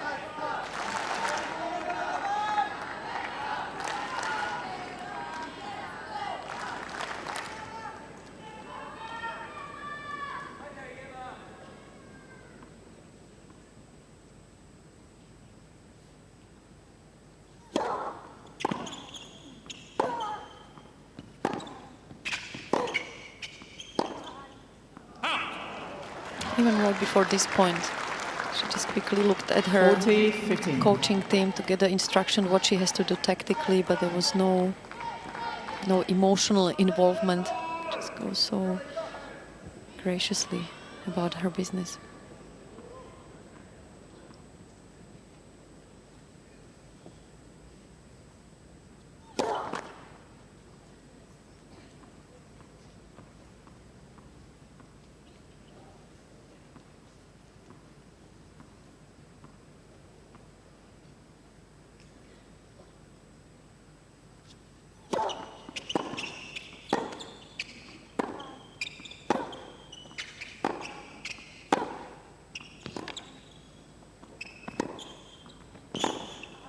Oh, it's tremendous.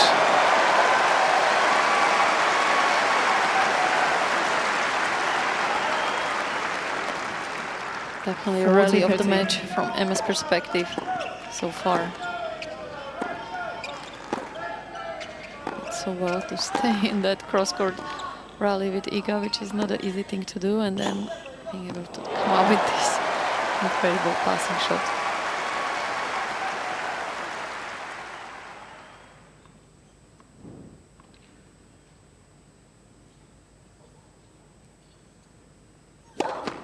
Fault.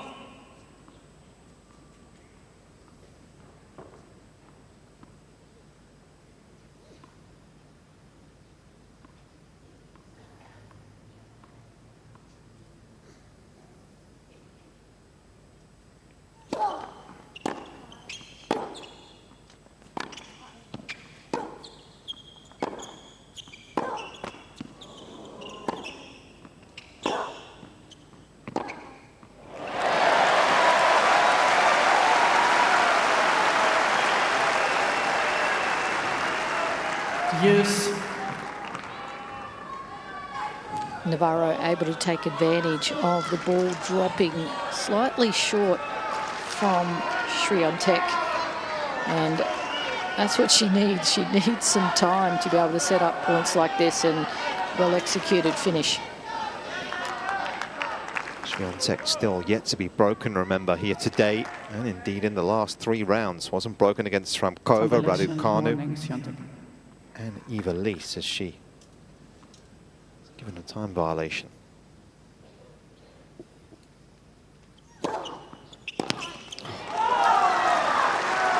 Advantage, Swiatek. Serve has been a nightmare for Navarro today. Yeah, I feel like at this stage of the match, she could be maybe covering that side a little bit more, given how often Iga has served out wide. Yeah, 80%, Danny, of serves have gone in that direction. Yep. On that side.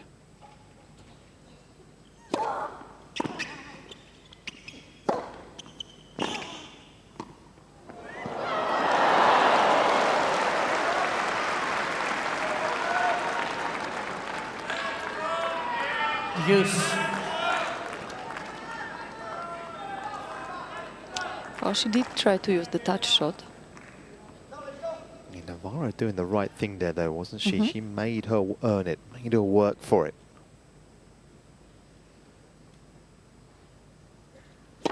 Levels for service.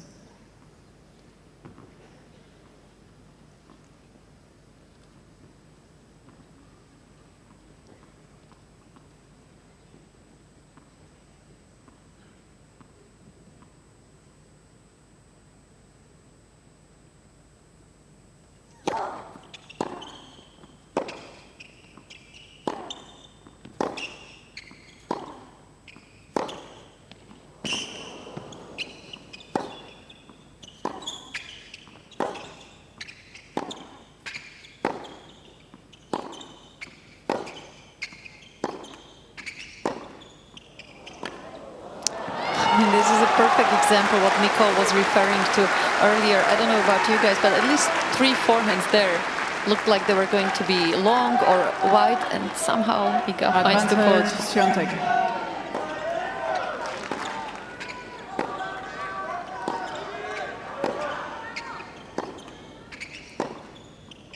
Emma doing so much better in the second set, keeping up with the pace of Iga shots, even in the longer rallies. 17 shots on the last one.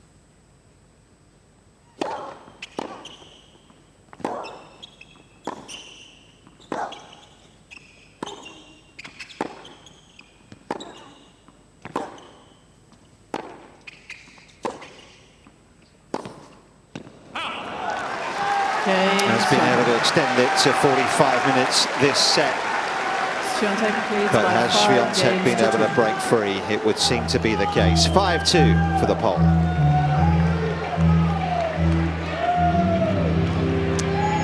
And Nick, I don't know what you think there, but I thought Emma did so well in that last point when Iga likes to go up the line with then the forehand to go back to Iga's backhand, because she's so quick to cover the cross court.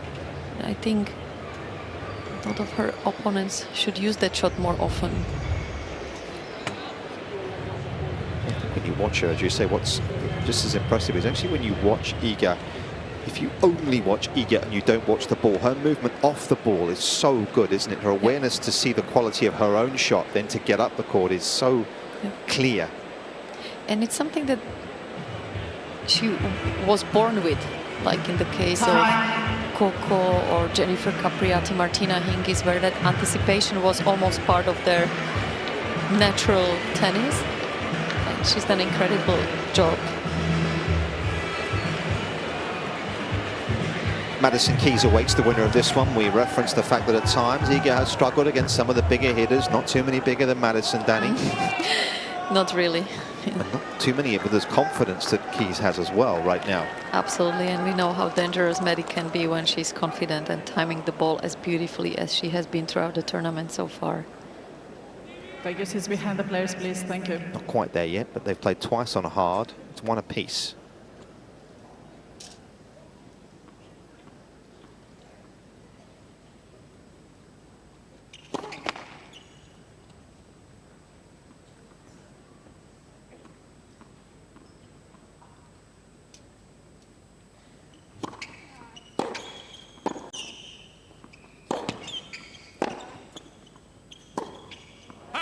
The thing with Maddie is that if it happens to be Iga in the semifinals, she can't afford to have those games where she's playing incredible tennis and then out of nowhere 4 mistakes in a row and the game is over within a couple of seconds. That's the only reason why Maddie hasn't won a slam up to this point. And against Iga, she cannot afford to have those games.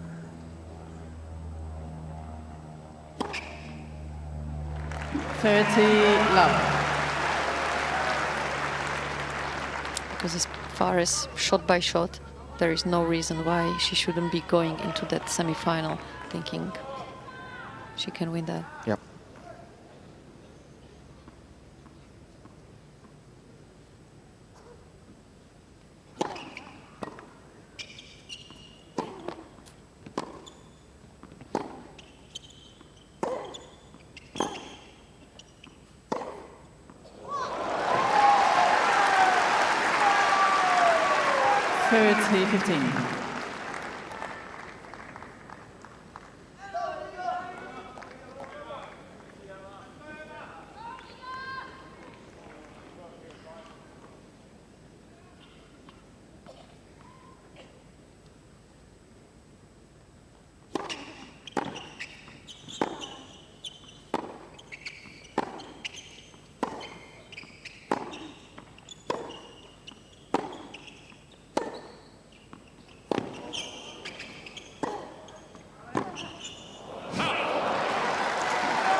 What we talked earlier about, it's 5-2 up for Iga. Pretty low for her opponent on the serve. Is she going to relax a little bit? No, back to 30-all. Yeah, keeping her foot firmly on the accelerator here. Once again, Navarro having to cover so much ground.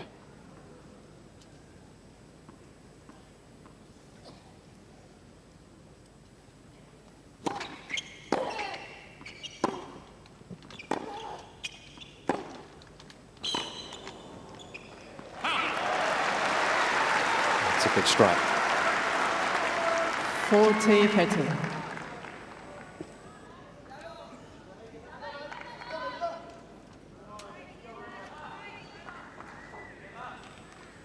Has of course been with coach Peter Ayres for so much of her career, so much of her development. Great relationship the two have had throughout her career.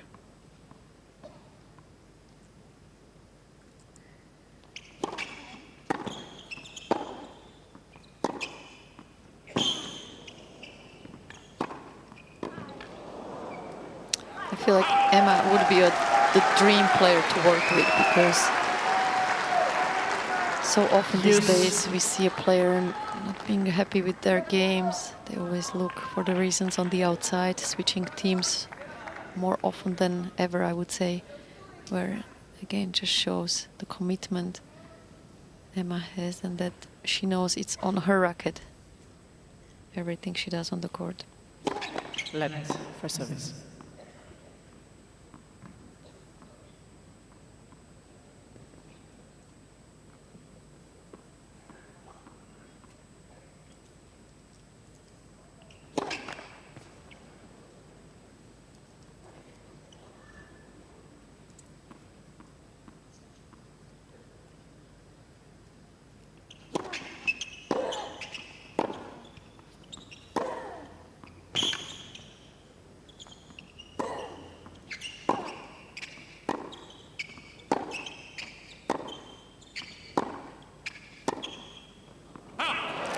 Yep, that's what it takes to win points against Iga, being as aggressive as Emma is right now. I just really believe that Emma Navarro deserves this game. I was actually thinking at 5-2, if she didn't win this game, this second set has been so much closer than the scoreline says.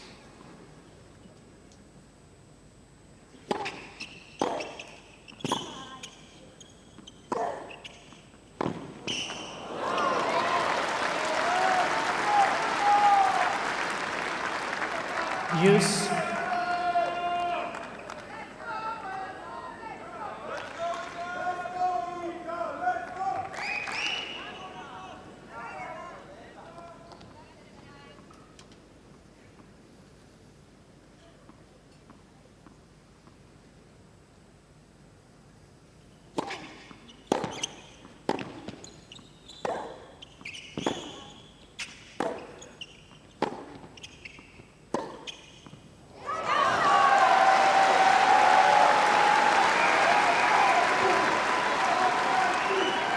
Advantage. Playing at the top of her game.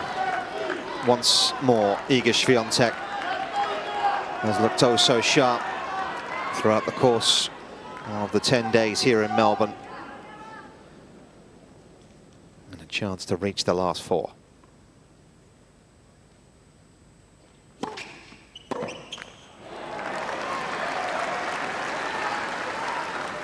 Use.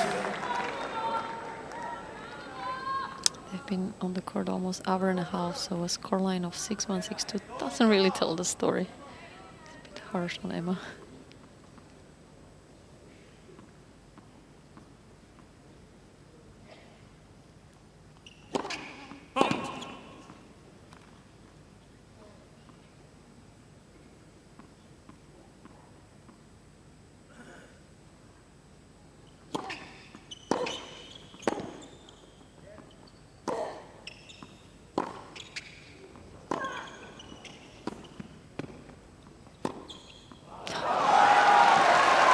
Just brilliance from Iga.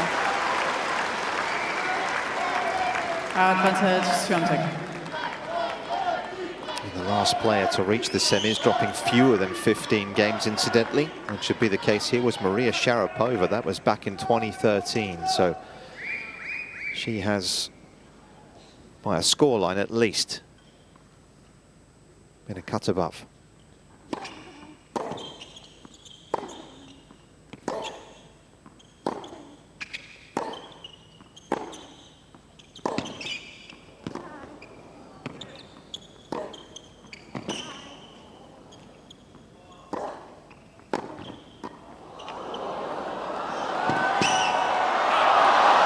She's missed it. And for just the second time in her career, Iga Swiatek is an Australian Open semi-finalist. It was a good battle, particularly in the second. But the pole playing somewhere near the peak of her powers, it would seem, here in Australia. She sets up a meeting with the in-form Madison Keys. One to look forward to. She's through in 1 hour and 29, 1 and 2. Well, as we said, the scoreline doesn't really tell as much as how deep Iga was pushed today by Emma, and she has to be so proud the way she not only plays today, but throughout the entire tournament, and the fighting spirit and the mental toughness she has showed, not only to the fans, but to the rest of the locker room. Huge congrats to Emma. Yeah, she's cemented her spot in the top 10. The result here again. And as we said, her experience at the majors is only going to grow, and you'd think that would only allow her to compete continually at this level. Absolutely. And so far, she's been the player that was able to push Iga the most, I would say. Definitely needed to come up with her best tennis, which she did, as the champion does, Iga. But although all her matches has been mostly 3 games and less, this is the one I feel like where she's been pushed so far the most. Yeah, just 14 games she has conceded so far to reach the semis. Merciless. Back tomorrow, of course, for the semi-finals.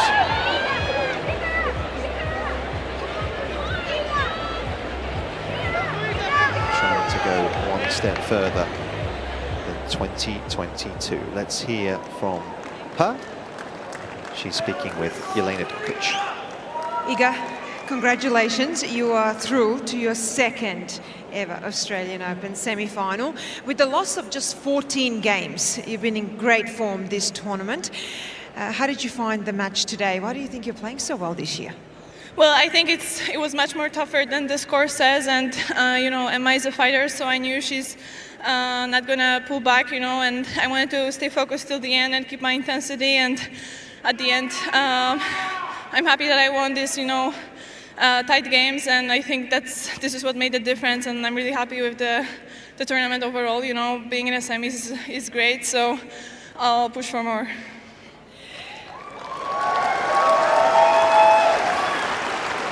Just last question, because I'll let you go and recover for that semi-final.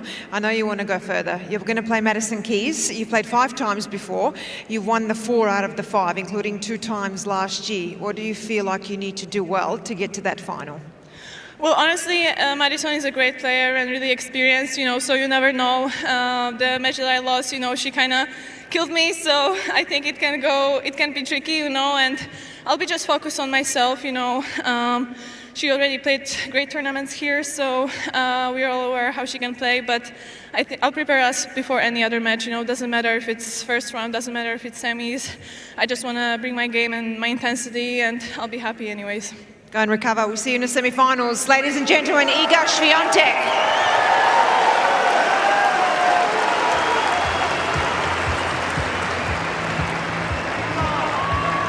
Yeah, different sort of challenge coming up. Maybe an American, but one that's cut from a different mold than Maddie Keys. Yeah, that would be a huge test for Iga. And, as I said, Maddie has got the game. She just has to be mentally as strong as Emma has been throughout the tournament. But her confidence is there, but so is Iga's. So it's one of those that for now, I'm going to sit back and say it's a 50-50. Interesting one, isn't it? Of course, we have a men's singles match coming up here shortly, so we want to look forward to Ben Shelton against Lorenzo Sonego. Absolutely.